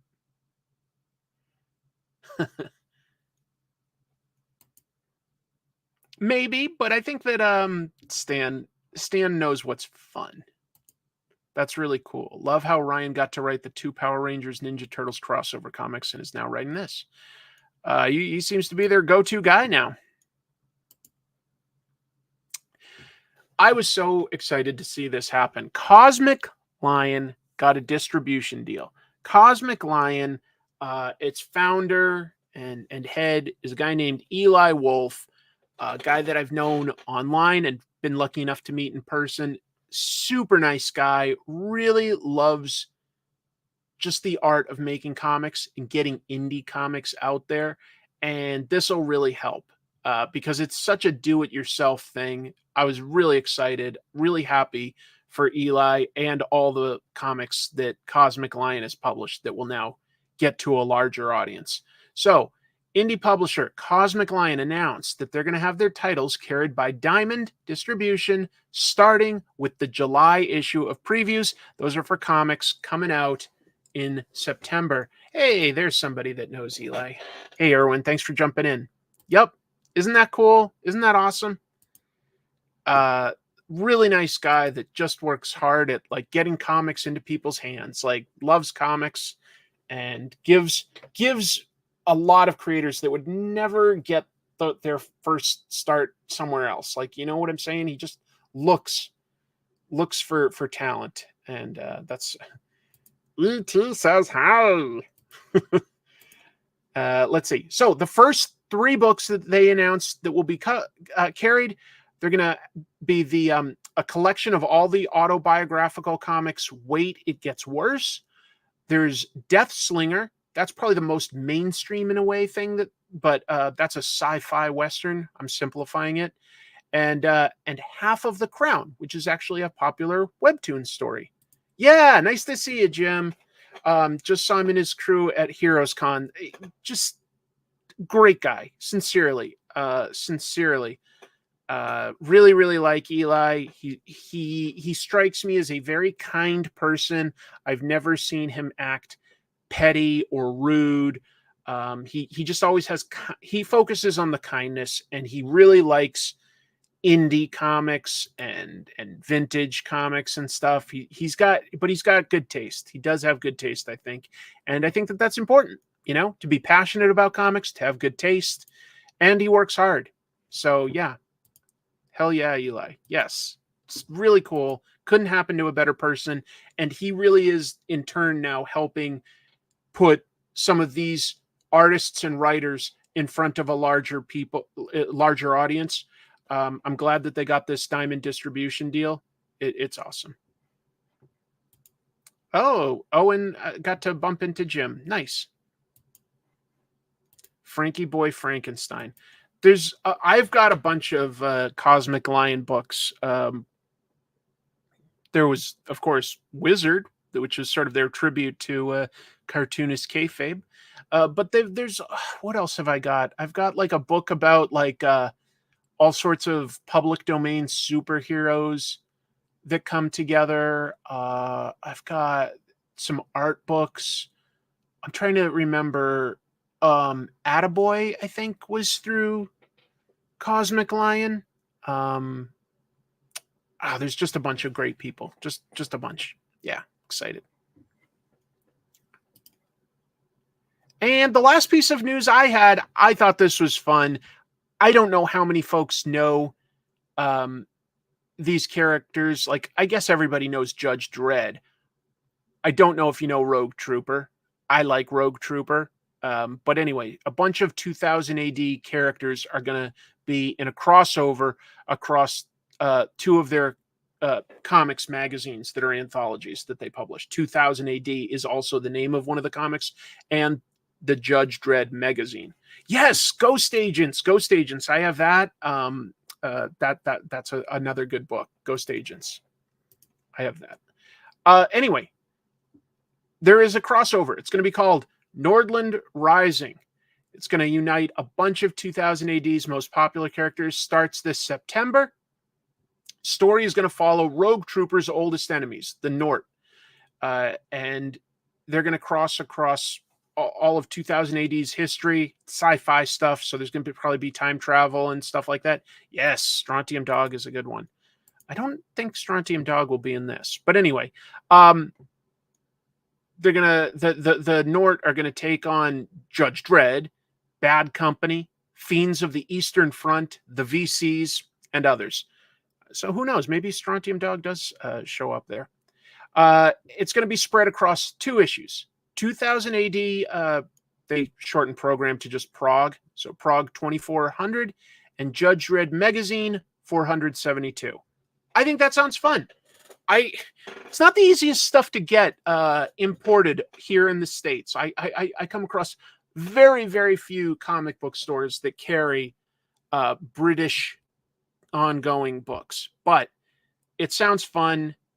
Maybe I'll look into whether they've got like a digital edition, because maybe I'll get it that way. But I think that would be fun. And I jump in and out of stuff like Judge Dredd and 2000 AD stuff. So I'm not an expert, but I like to every once in a while dip my toe in the water and see which artists and writers they have working for them. They tend to have some of the best. Yeah. Well, that's everything I had for the news. And normally at this point, folks, I turn on my second camera and have it aimed down over here at the comics that I want to review. I also had planned to draw today. I literally thought, you know what? I'll just read the news while I draw, but I can't seem to get the camera to connect properly. I also, Jim is here. I didn't tell you, Jim, but like I'm using my regular webcam when we did our show because I can't get my high res one to work. Oh my goodness. Oh my goodness. Kevin, thank you so much. Wow. That's a super chat for the ages. Thanks for being a good guy. I don't know.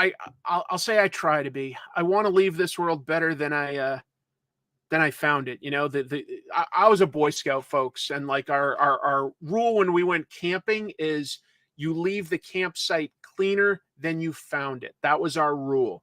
And I've tried to actually apply some of that philosophy to life. You know, I'm not perfect. I'm not.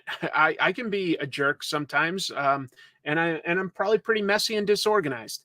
So, but overall, I do want to be a good person and hopefully like make the world a better place. Thank you, Kevin, for making my day better. That's really, really kind of you. Really, really kind. Just wanted to acknowledge. You know, hey, I appreciate the $1.99 super chats too, because it all adds up. Trust me. This is something I'm trying to do to make a living, but I appreciate that a lot, Kevin. Thank you very much. So I can't show lots of interior pages on the books that I want to discuss this week. So I'll be a little more brief than I sometimes am, I think. But let's start with the end of the first arc of Ultimate Spider-Man, because that's been a pretty popular comic. It's been selling very, very well. Issue 6. Marco Cicchetto is back on art. That's nice. Just talk about like being able to draw realistic people, but that are still dynamic. You know what I mean? They're not boring. That isn't flat. That isn't overly referenced, but there's a detail to it that's nice. And this is a somewhat simple story, but Peter reveals who he is to his family. And you know what? They kind of all accept it. That isn't the big drama of it.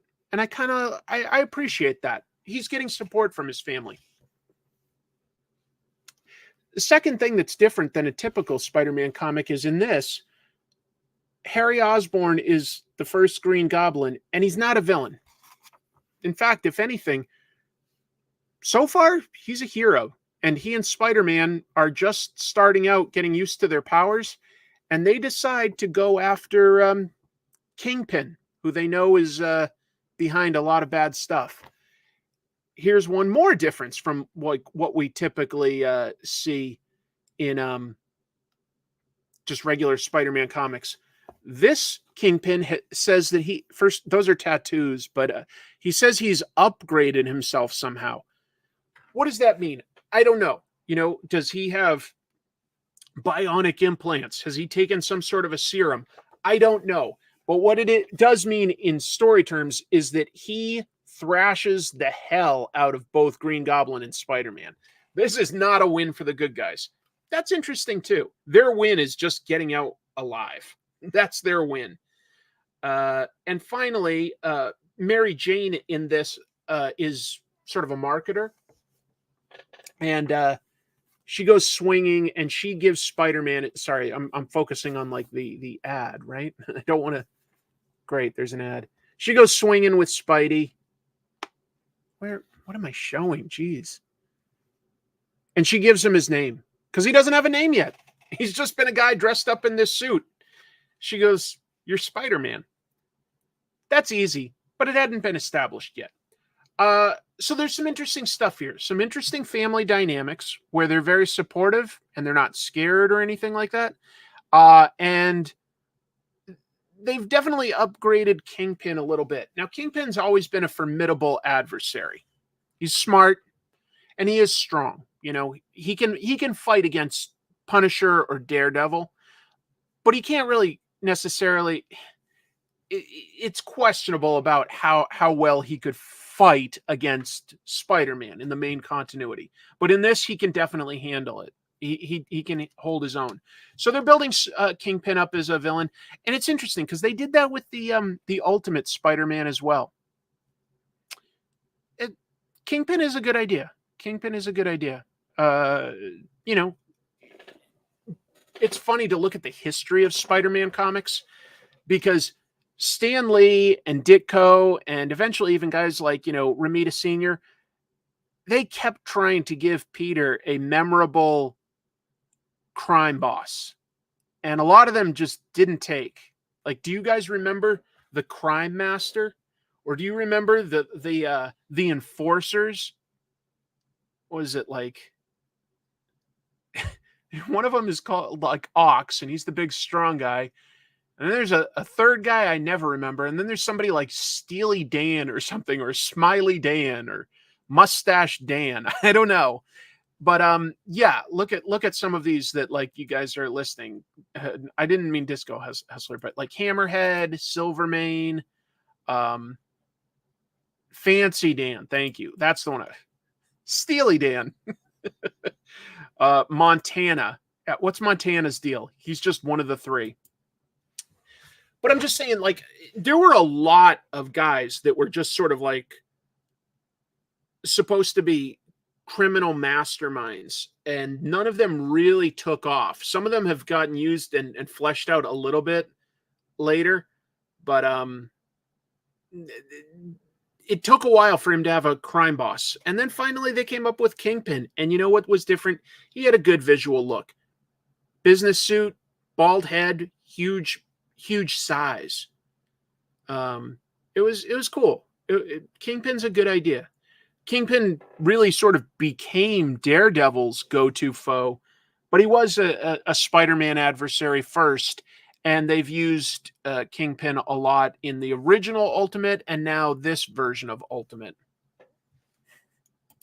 Love the smooth sounds of those yacht rock groovesters, Steely Dan. Also known as one of Spider-Man's most dangerous rogues, Steely Dan. Montana is the one with the lasso? Then I guess all that leaves is Fancy Dan is just a guy in a business suit? I don't know what his official business is. I've always assumed that his official business is in like real estate development. I could be wrong about that, but I've always felt like it was real estate development because, man, this is a brilliant idea of Dwayne McDuffie when he came up with Damage Control. And Damage Control was a 50-50 partnership between Stark Enterprises and Fisk. And it was, designed to rebuild New York, or anywhere really, once superheroes destroyed it all. Hey, look, we've got Kyle Higgins joining us, the second most handsome man in comics. I just don't want to take away anything from Jim after I gave him that compliment recently. So, Kyle, congrats on being second most handsome. Anyway, yeah, I think it's a good issue. This is a slow burn book, I'll say, and I'm fine with that. I'm fine with that. I think some of the slow burn books read much better as trade paperbacks, but I'm used to that in comics, and it brings up like the business side of comics, doesn't it? Like, this is what we've always had since the beginning of comics, is monthly floppies. But I think in terms of readability, a lot of us like, reading a trade paperback or an omnibus, big collections. And some of them, we'll just have to admit, they're written a little bit more for the trade and they read better that way. But it's a big question of, can you keep the audience engaged if you're only giving them a story every 6-7 months? Obviously, I think some creators can. And I love that Ed Brubaker and Sean Phillips are going full throttle with that model, if I can make a little rhyme. Handsome Boy Modeling School, yes. Yeah, I think a lot of people, we call these floppies. You could call them periodicals, but I think floppies is the normal nomenclature. But if you haven't been following, basically every 6 months, Brubaker and Phillips put out these days just a thick, full story, and it's great. It's a really good reading experience. But would if they didn't have a monthly, would Batman, Spider-Man, Radiant Black, would these books do? Would they sell as well? Would they sell better? It's a question I think we need to start thinking about as there become different ways for comics to get released. It's so different than, let me pull something out here. We can't really compare ourselves to the way other cultures get their comics. But the UK, they release 2000 AD weekly. That's why when I was just talking about that crossover they're going to have, it's Prague 2400 or something.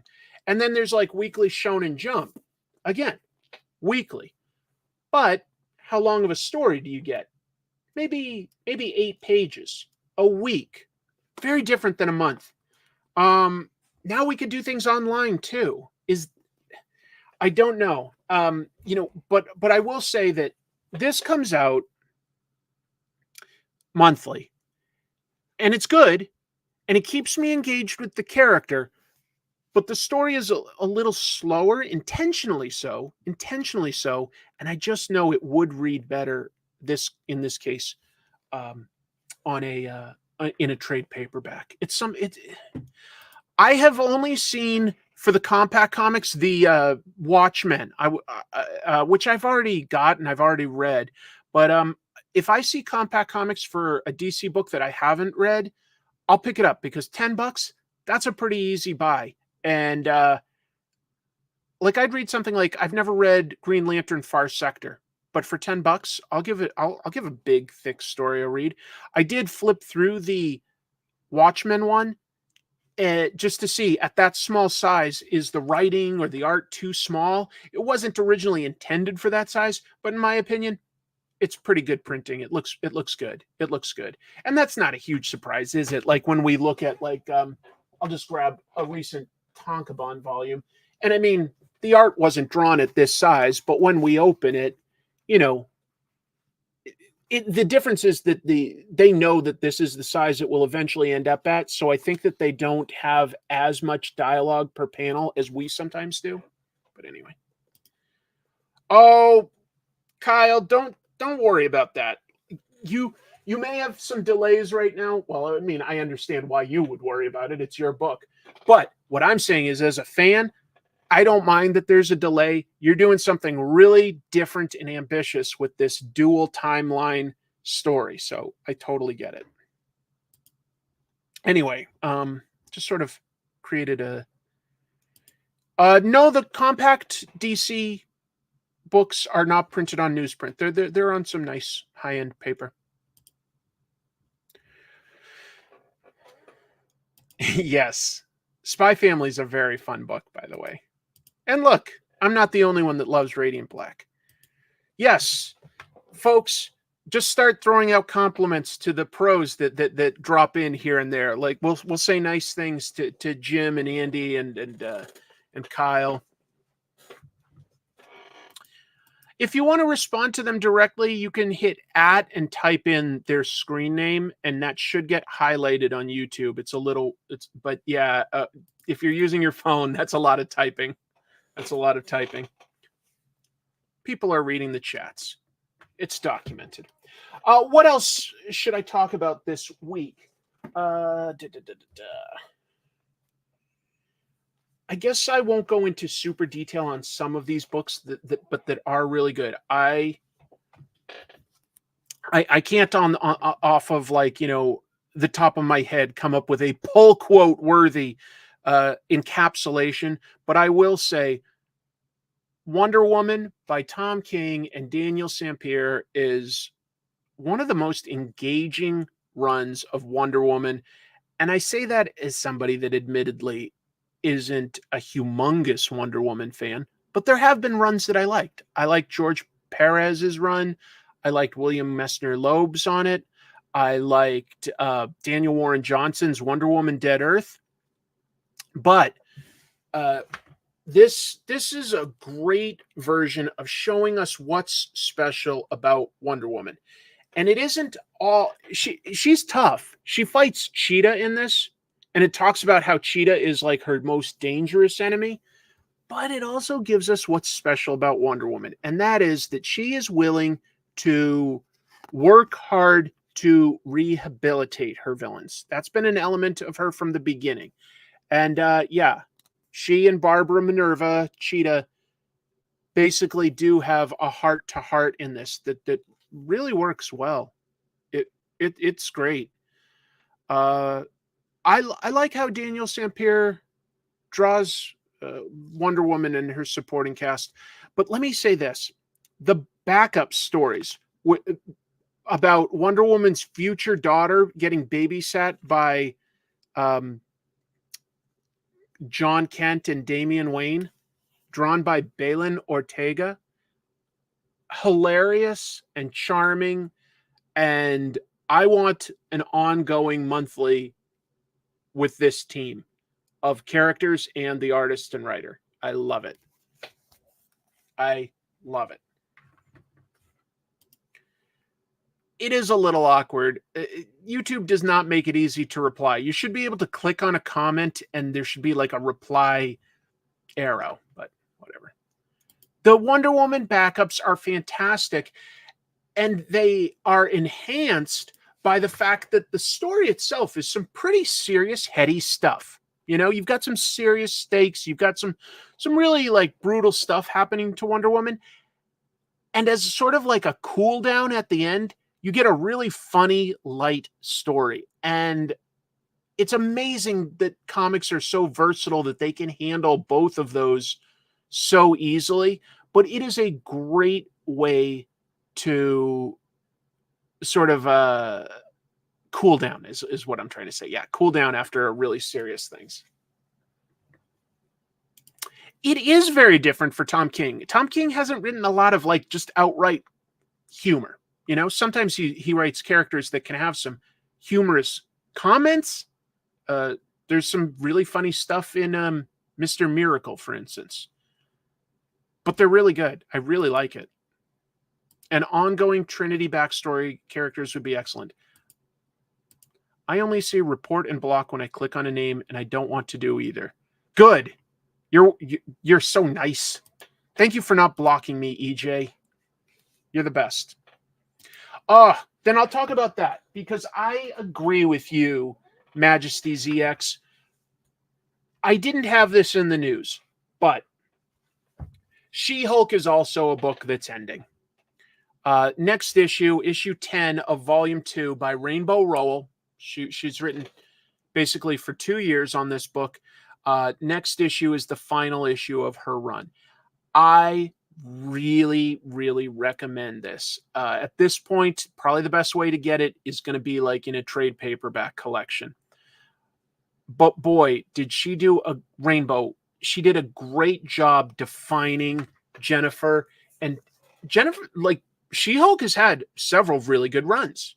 So I would, like, it's not always the best selling, but she's had several good runs. Dan Slott's run really built up a lot of cool mythology around She-Hulk in terms of giving her workplace comrades and meta stuff to build on. But John Byrne's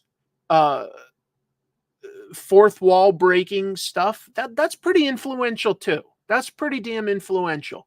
She-Hulk's had some good runs being a team player, but she's had some really good stories. I love Rainbow Rowell's take, which is essentially going back again to like comics history. This is 1950s romance comics, and it's done well. You might think, do I want a romance comic? Well, you might when it's just the dominant genre, but like mixed in with other stuff, humor and action and stuff like that. I mean, this is just like Jen's apartment has been being borrowed by two of the deviants, Ransack and Karnak, and they've really frustrated her with how they've treated it. Her big decision in this is she's been offered to join the Avengers again. And the reason that would be tough for her is she is currently in a very serious relationship with Jack of Hearts. Jack of Hearts has never been a popular character. Rainbow Rowell has gone ahead and given us some depth to Jack of Hearts and made us want these two to end up together, despite all sorts of things pulling them apart. It's so cool. Yes, I'll agree with this comment. Charles Soule also had a great She-Hulk run. So, you know, in a way, it's intimidating. But anyway, I really do love this book. I really do. And the art by Andres Genolet. I think that this is an artist that will definitely be going places. You know, does some pretty good action. It's not tons of line work, but it's nice when people can like break things down to some simple shapes and give us really expressive characters. And yeah, like Andres can do that. So it looks good. It looks real good. I'm going to be sad when this book's gone. I'm going to be sad because I've really been enjoying it. But you know what? I'll try to be grateful that I at least got 2 years of a really charming romance comic. I don't know what happened to John Jameson. I have to look that up.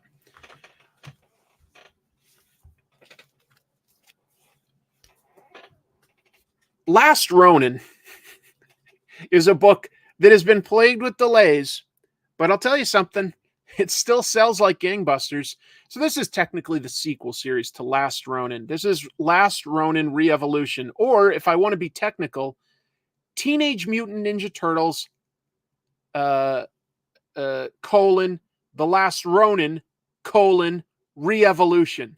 So you know it's a good title when you need 2 colons. I think they just should have kept it like The Last Ronin and called it Volume 2 or something. I don't know if that makes sense or not, but whatever. This picks up, you know, a generation into like the future that Last Ronin gave us, where the main characters are 4 new turtles that are 16 years old, and their sensei, Casey Jones. But just to be clear, this is the daughter of Casey Jones and April O'Neil. Casey's gone, Splinter's gone, all 4 Ninja Turtles are gone. Who remains? April is still around. She's older. They definitely lean into her being a scientist and engineer from like the first early issues of the title.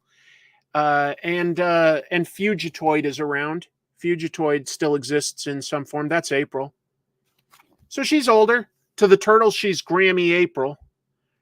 What does this give us that's different?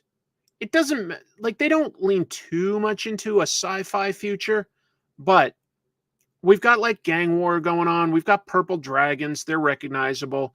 Not a lot about the Foot right now, and that's fine. We've done a lot with them. We get to know these Ninja Turtles like personalities and stuff because they're different personalities than the original Turtles. That's for sure. Uno is definitely the most experienced in terms of technique, but is also kind of a jerk to his siblings.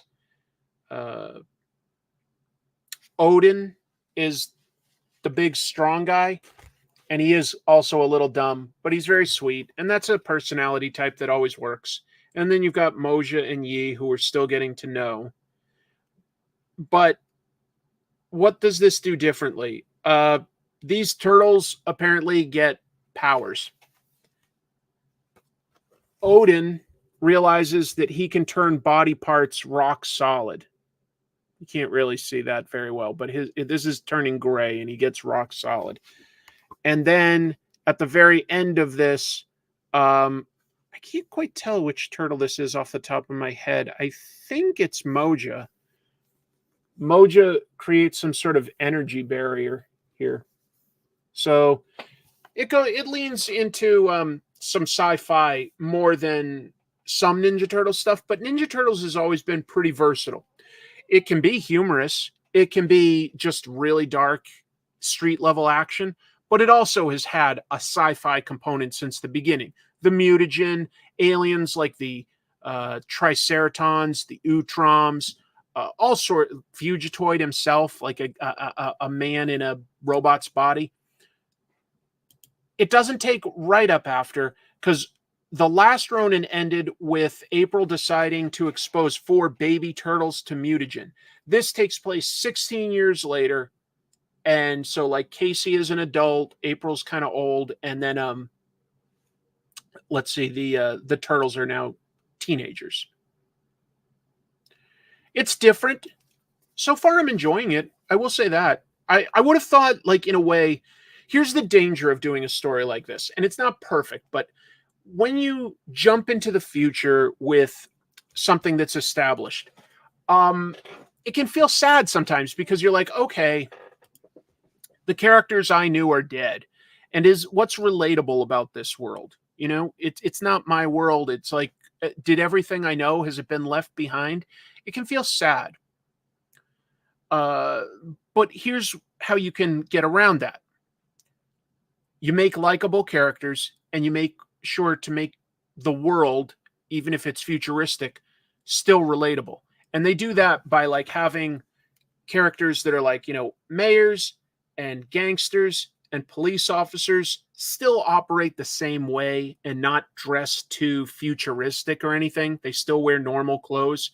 And so you're like, okay, it's set in the future, but I recognize this. And then beyond that, you know, you make us care about these characters. And I'm not going to say that it's perfect. I won't say that, because so far we're 2 issues in here, and I would not say that I could tell you off the top of my head all the personality traits of each of the 4 turtles. Like I just, the 4 turtles from, you know, Donatello, Mikey, Raph, and Leo, they're iconic. They're iconic in a lot of ways. You just think of them and you think of their weapon and their color, but you think of their personality too. Even though they've had remixes and different takes, you know that like some of the, like, Donnie is a little nerdy, Mikey is kind of immature and likes to joke around, Raph is moody and broody. These are some of the traits. Aside from Uno being a bit of a jerk to his brothers and sisters because he's very cocky about his skills, I don't know the others instantly. So we need to build on that if this is going to be excellent. It's fun, but I do need like either like the characters have to be way more interesting, or they have to give me a plot that I've just never seen before. You know, like a crazy threat that sounds really fun and crazy. These I couldn't really tell you which tools they use. I think that they run around with a couple different weapons. You know, because I could show you what they have on the cover, but that doesn't really translate to what they have in this. So they don't really have that yet either. They also, on top of that, they wear a little bit more clothes, and when they go out into battle in this, they actually put on sort of uniforms with masks. Do you see, like, they've got like sort of yeah, they're each wearing different masks. So they've got a lot more accoutrement than previous things. I don't know if that's a good decision or not. I think they need to simplify it a little. Because I like the idea of like Last Ronin, Michelangelo wearing a hood looks cool. Anyway, does it have 100 covers? Yes, 100 even. Apparently, I'm like a month behind. I didn't realize that I had missed issue 3 of Helen of Wyndhorn. Issue 4 comes out this week, I think. But folks, I already talked up Tom King, but Bilquis Evely is just a discovery. I know that like she's been working for a while now, but look at that line art. It's unique. I want to say delicate because there's some nice thin lines and there's lots of like flowing shapes and stuff, but there's an intricacy that makes that seem a little too simple to just call it delicate. You know, there's good composition decisions here. The posing and the storytelling is really masterful. I should probably also give credit to the colorist in this. That would be unfair of me not to, but oh, it's not a different artist. That's also Bilquis. Okay. I was going to give credit to somebody else. Interesting character design. It's something. Let me find one thing that reminded me a little bit of which artist am I thinking of? Bernie Wrightson in a way, but not a one for one. But in this, I wish I had my good camera working. I'm sorry, folks. We've got a long distance shot of Helen and her grandfather walking through deep, thick woods, so thick that there's no light. And I see this, and I think a little Bernie Wrightson. I also think a little bit of other guys that worked on Swamp Thing, like Total Ben, even Rick Veitch. But there's also a very deliberate, like, there's very deliberate line art in this. You know, it isn't just like it merges into thick blacks like you might get with like somebody brave like a Mike Mignola. Instead, you know, like it all has texture. It all has texture. That's got to be time consuming. That's got to be time consuming to give that much texture to something. And then you'd think it is lovely. You'd think, okay, with that much texture, can there also be, you know, easy to find geometry and stuff? But, you know, you glance at this and tell me that isn't just super easy to read, you know? A guy coming down on top of somebody and getting struck with a knife. But like that's very easy to just glance at. Or these mountains, very easy to glance at and understand. Very, like, that's what I'm saying. Because like sometimes somebody either draws maybe more simple open line art and they focus on the character. And other times people have lots and lots of line art. I grew up in the 90s, you know, Jim Lee, Rob Liefeld, Todd McFarlane. They threw in so many lines, and I'd argue sometimes that covered up for some weaknesses with anatomy, or like hid some stuff about like, you know, perspective. It could, not always, Bilquis somehow can do both. Somehow she can do both. Just an amazing discovery. So I need to like discover a lot more. Thank you so much, Steve. A slice of pizza it is. Thank you. Yeah, that's a good observation. There is some P. Craig Russell to this. There is. That's a very good observation, actually. If you guys don't know, P. Craig Russell has some fantastic books out there. That's one of the closest things I would say. But you know what? I do see some of that too. Yeah.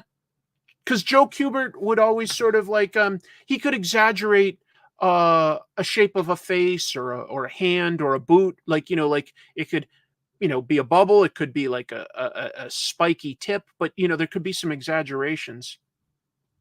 And I just really love the humanity and expression, and that these two women look actually to me quite different, even though it's the same artist. Every artist has trouble with same faciness. But Lilith and Helen look, when you see it in person, they're different body types, they're different ages, there's some differences. And there's a depth. Look at the depth of field here. When you decide to do a foreground, a middle ground, and a background in a panel, it's very important that you make some decisions on where to have dark and where to have light, so that those three levels can definitely pull apart. And yeah, it's a tough decision on where to have empty space, but there's something, say, in this panel that certainly draws my eye across from like an emptiness to a fullness, even though like this is the central. I don't know. It still draws me to it. I like how this is framed. It's so like, okay, you're going to put like sort of brambles and stuff over the cover, over the character, showing that like, he's in some really tough vegetation. Well, what if the panel itself was also very small and made you feel a little claustrophobic? There are decisions on the panels that make you feel what the character is feeling. That's what storytelling is. That's what storytelling is. When there are subtle decisions like that you're not thinking of, but you're made to feel something that the character would feel. That's that seems like somebody's like, oh yeah, sure, that's a panel layout. Okay, there's more to it than that. There's a lot to it. So Frank Thorne, I could see some of that. Yep. Oh, that's nice to hear. I feel like I haven't seen P. Craig Russell in a while, so that's really cool to hear that he did a variant on Scarlet Witch. I'd like to see that. Anyway, look, I know I go down the hole sometimes talking about just a very specific aspect of the comic, but we're looking at them each week. I don't want to like do an in-depth review of each comic, and I don't want to just regurgitate the plot every time to you guys. So what I'm focusing on in this particular case is just some of the storytelling decisions of Bilquis Evely. It really impresses me. And let's just take another moment to say there's a completely different set of skills to making a captivating cover, but I would call that a captivating cover. I think that that's interesting. I do. I think that looks like sort of some classic Conan or Red Sonja type stuff that we may have seen as far back as, a Frank Frazetta in terms of the layout and stuff. But a decision for a cover is very different than the decisions of how to fit a story into like a set amount of space with panels. The Muhammad Ali Superman cover by Neil Adams is really well laid out. Really well laid out.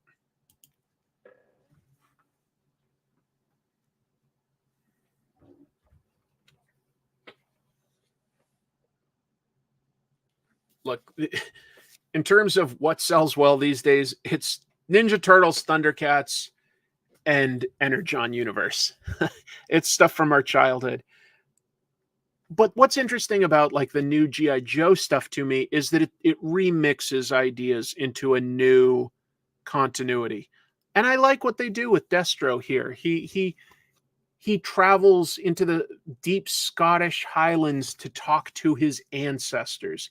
I like that they're doing something to build on, Destro's unique history and stuff like that. But who would be a good foil for Destro?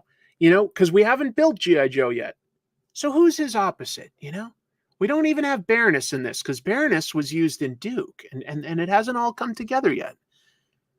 All right, so who's his enemy going to be? This is chronologically, Destro has agreed to team up with Cobra Commander, but he's still running Mars, his weapons organization.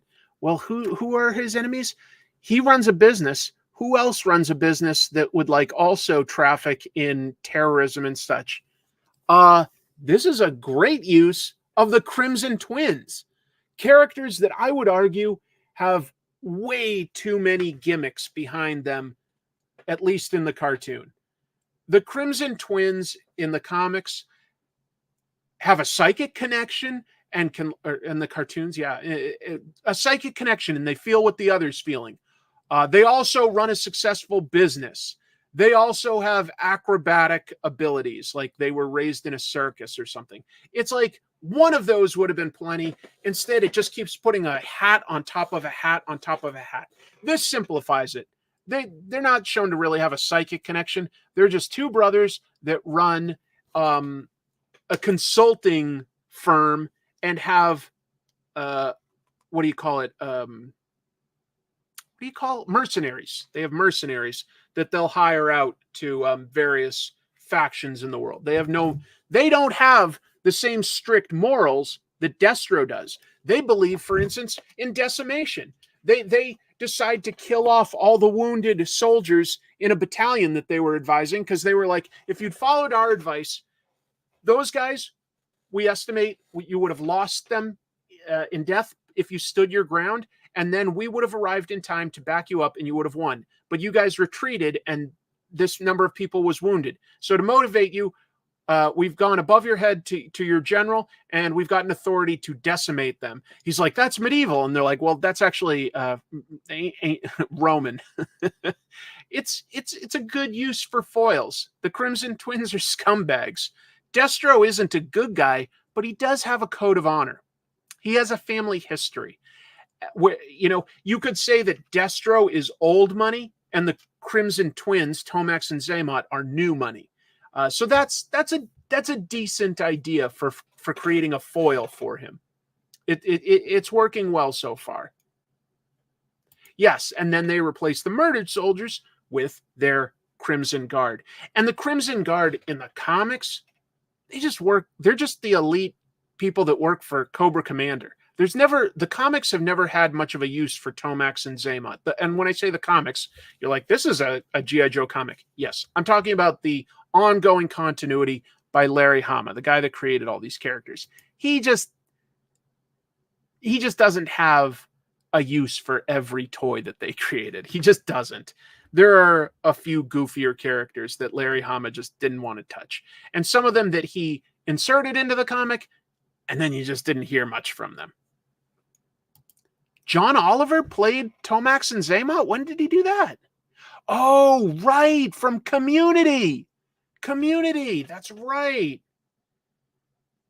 That was funny. There was a Community episode that had a lot of animation where Jeff imagined himself and his friends and people around him as G.I. Joe. That was fun. They even got a couple of the original voice actors too.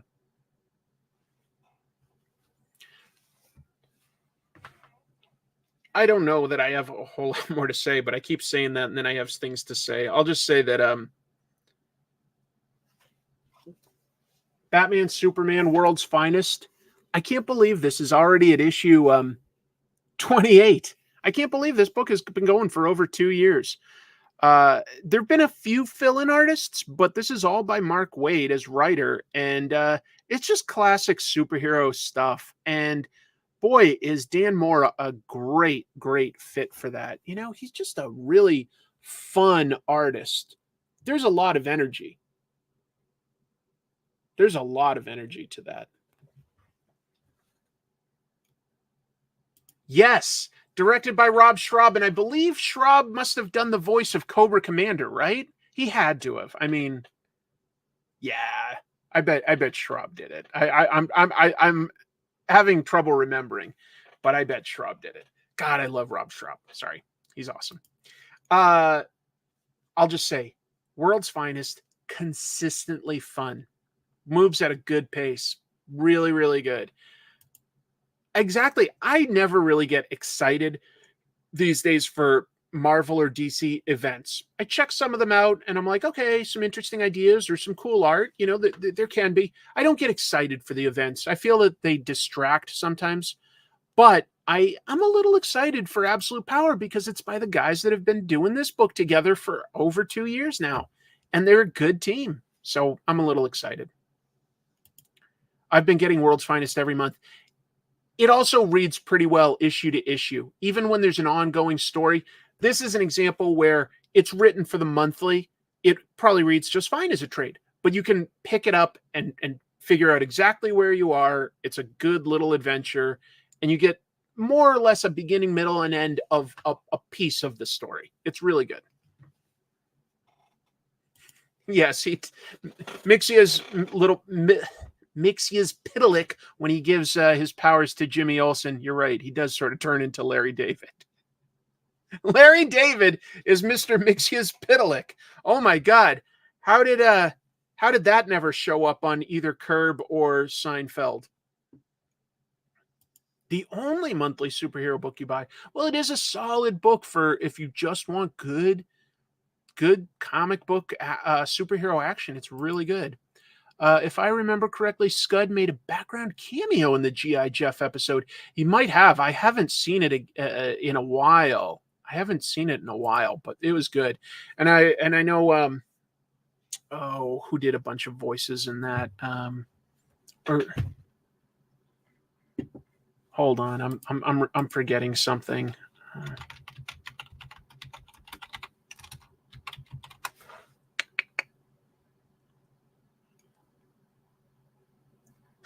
That's right. John Oliver played Zim Zam and Mix Max.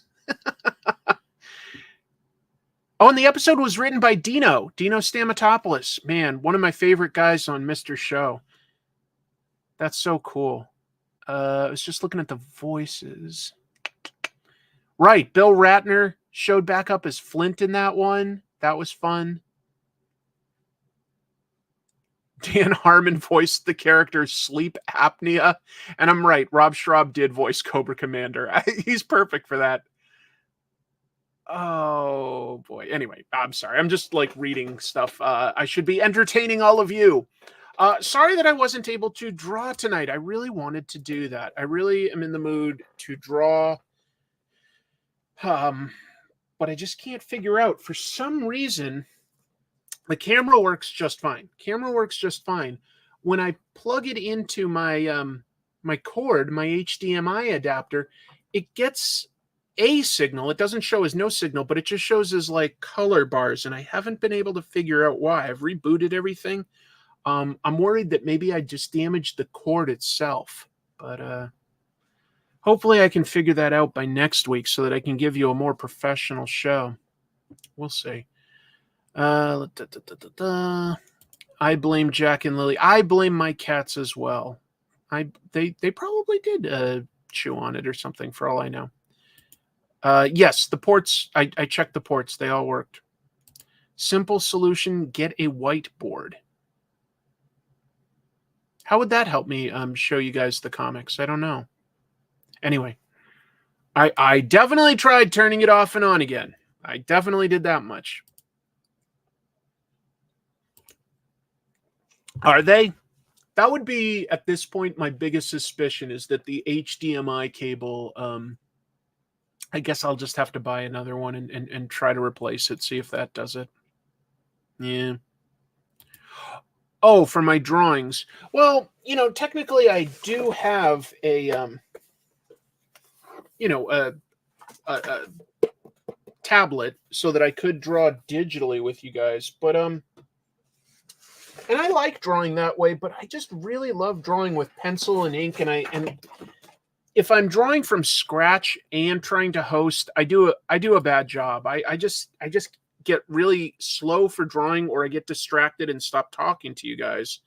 So what I prefer to do is have at least a little bit of a sketch and then ink, because I can talk and ink at the same time. That's what I prefer to do, which is close. And I'm still making decisions. But anyway. Interesting. I did not know that HDMI cables were fragile, and I plug and unplug this thing all the time for different setups. So maybe that's the issue. They just work and then they don't. This is interesting. Well, I was planning on trying a different HDMI cable, so I'll do that as my next troubleshooting decision.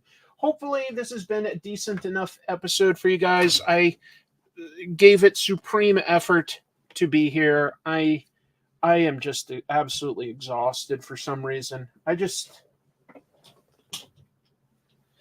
can't enjoy anything anymore. I just can't enjoy anything. But you don't need to hear about all that. I'll figure it out.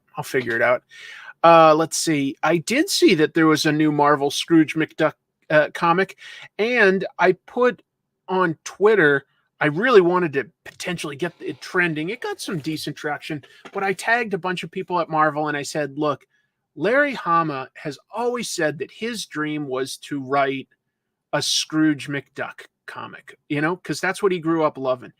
He has written for and done so much like editing and stuff for Marvel for so long. He just got his Eisner the other year.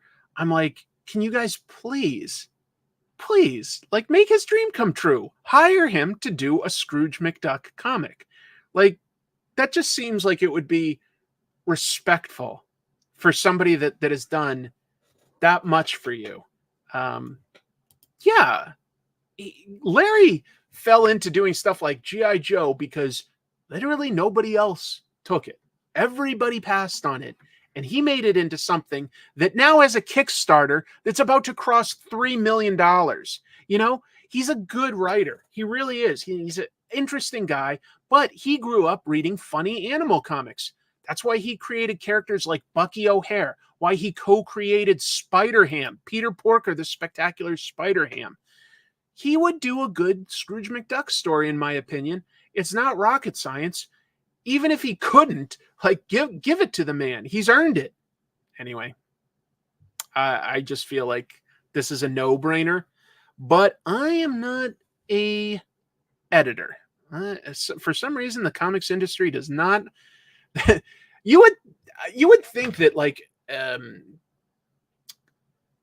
if you got a certain amount of a following on YouTube, not that you would get comics work, but you would think that you would get like comics adjacent work, like writing articles for news sites about comics, or get offered to MC a panel at a convention.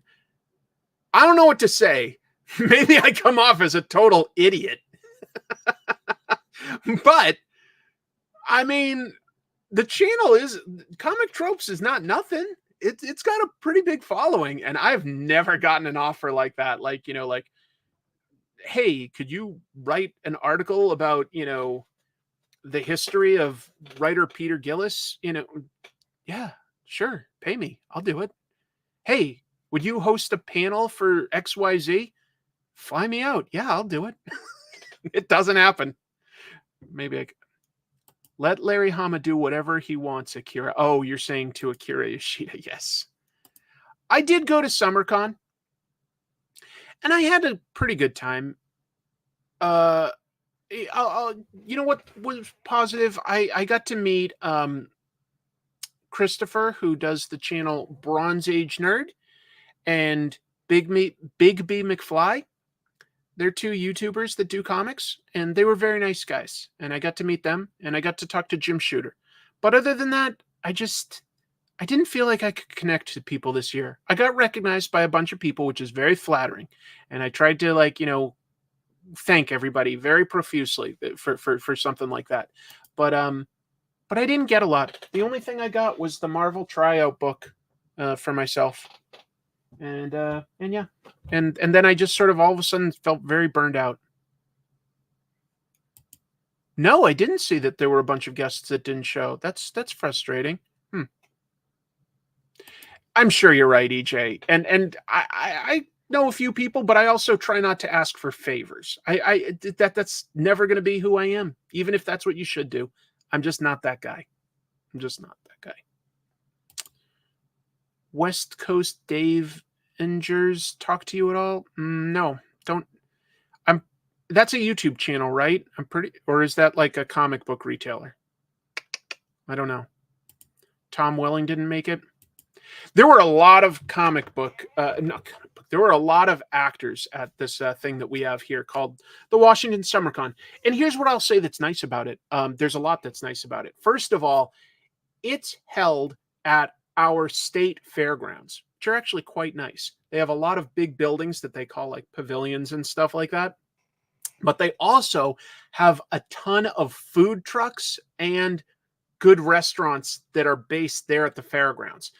A lot of conventions you go to, and the convention food is acceptable, maybe. You usually have to leave the convention center. When you go to the Washington Puyallup SummerCon, some really fun food, some really good food, and a lot of choices, and not tremendously overpriced. So that's nice. That's nice. Free parking, that helps. So it's not very expensive. And it's nice. It's spread out because it's on a fairgrounds. So even though there'll be a lot of vendors and a lot of guests and a lot of people, it's never as crowded and tight as the big city ones. Anyway, so there's some nice things to say about it. West Coast Day Vengers is a YouTube channel. Got it. No, I did not meet them. Sorry. You did have one? I've always wanted one, and I finally came across one. It was at a very fair price. So I'm happy to get it. And I said this earlier, Andy, but Jim Shooter was at the convention, and so I got him to sign it because it was his idea. His name is literally on the side of the book. So that was kind of cool, I thought. Anyway. Thanks, everybody. I think that this is a good time to end it, and bad for you. You're talking about the foods that are there? You're probably right about that, Jeannie. You're probably right about that. Bad for me specifically. Anyway, you'll see me there next year. I'm sure I'll go. It's my local convention. It's close, so yeah, I'll go. It's also, I'll say, while not completely inexpensive, a lot cheaper than any of the other big conventions. I think like Saturday the tickets are like $40, maybe 45. These days things are like 75, 85, like in New York or something. So anyway, take care, everybody. It's always fun talking to you. Got a lot of stuff coming up. Jim and I have recorded a new trash movie bonanza. I'm excited to share that with you. And I've got a lot of comic trope stuff in the works, including tonight, apparently, a bunch of new ideas. Thanks, everybody, for helping me with that. I'll talk to you real soon. Take care of yourselves. Take care of each other. Bye. Oh, double salute.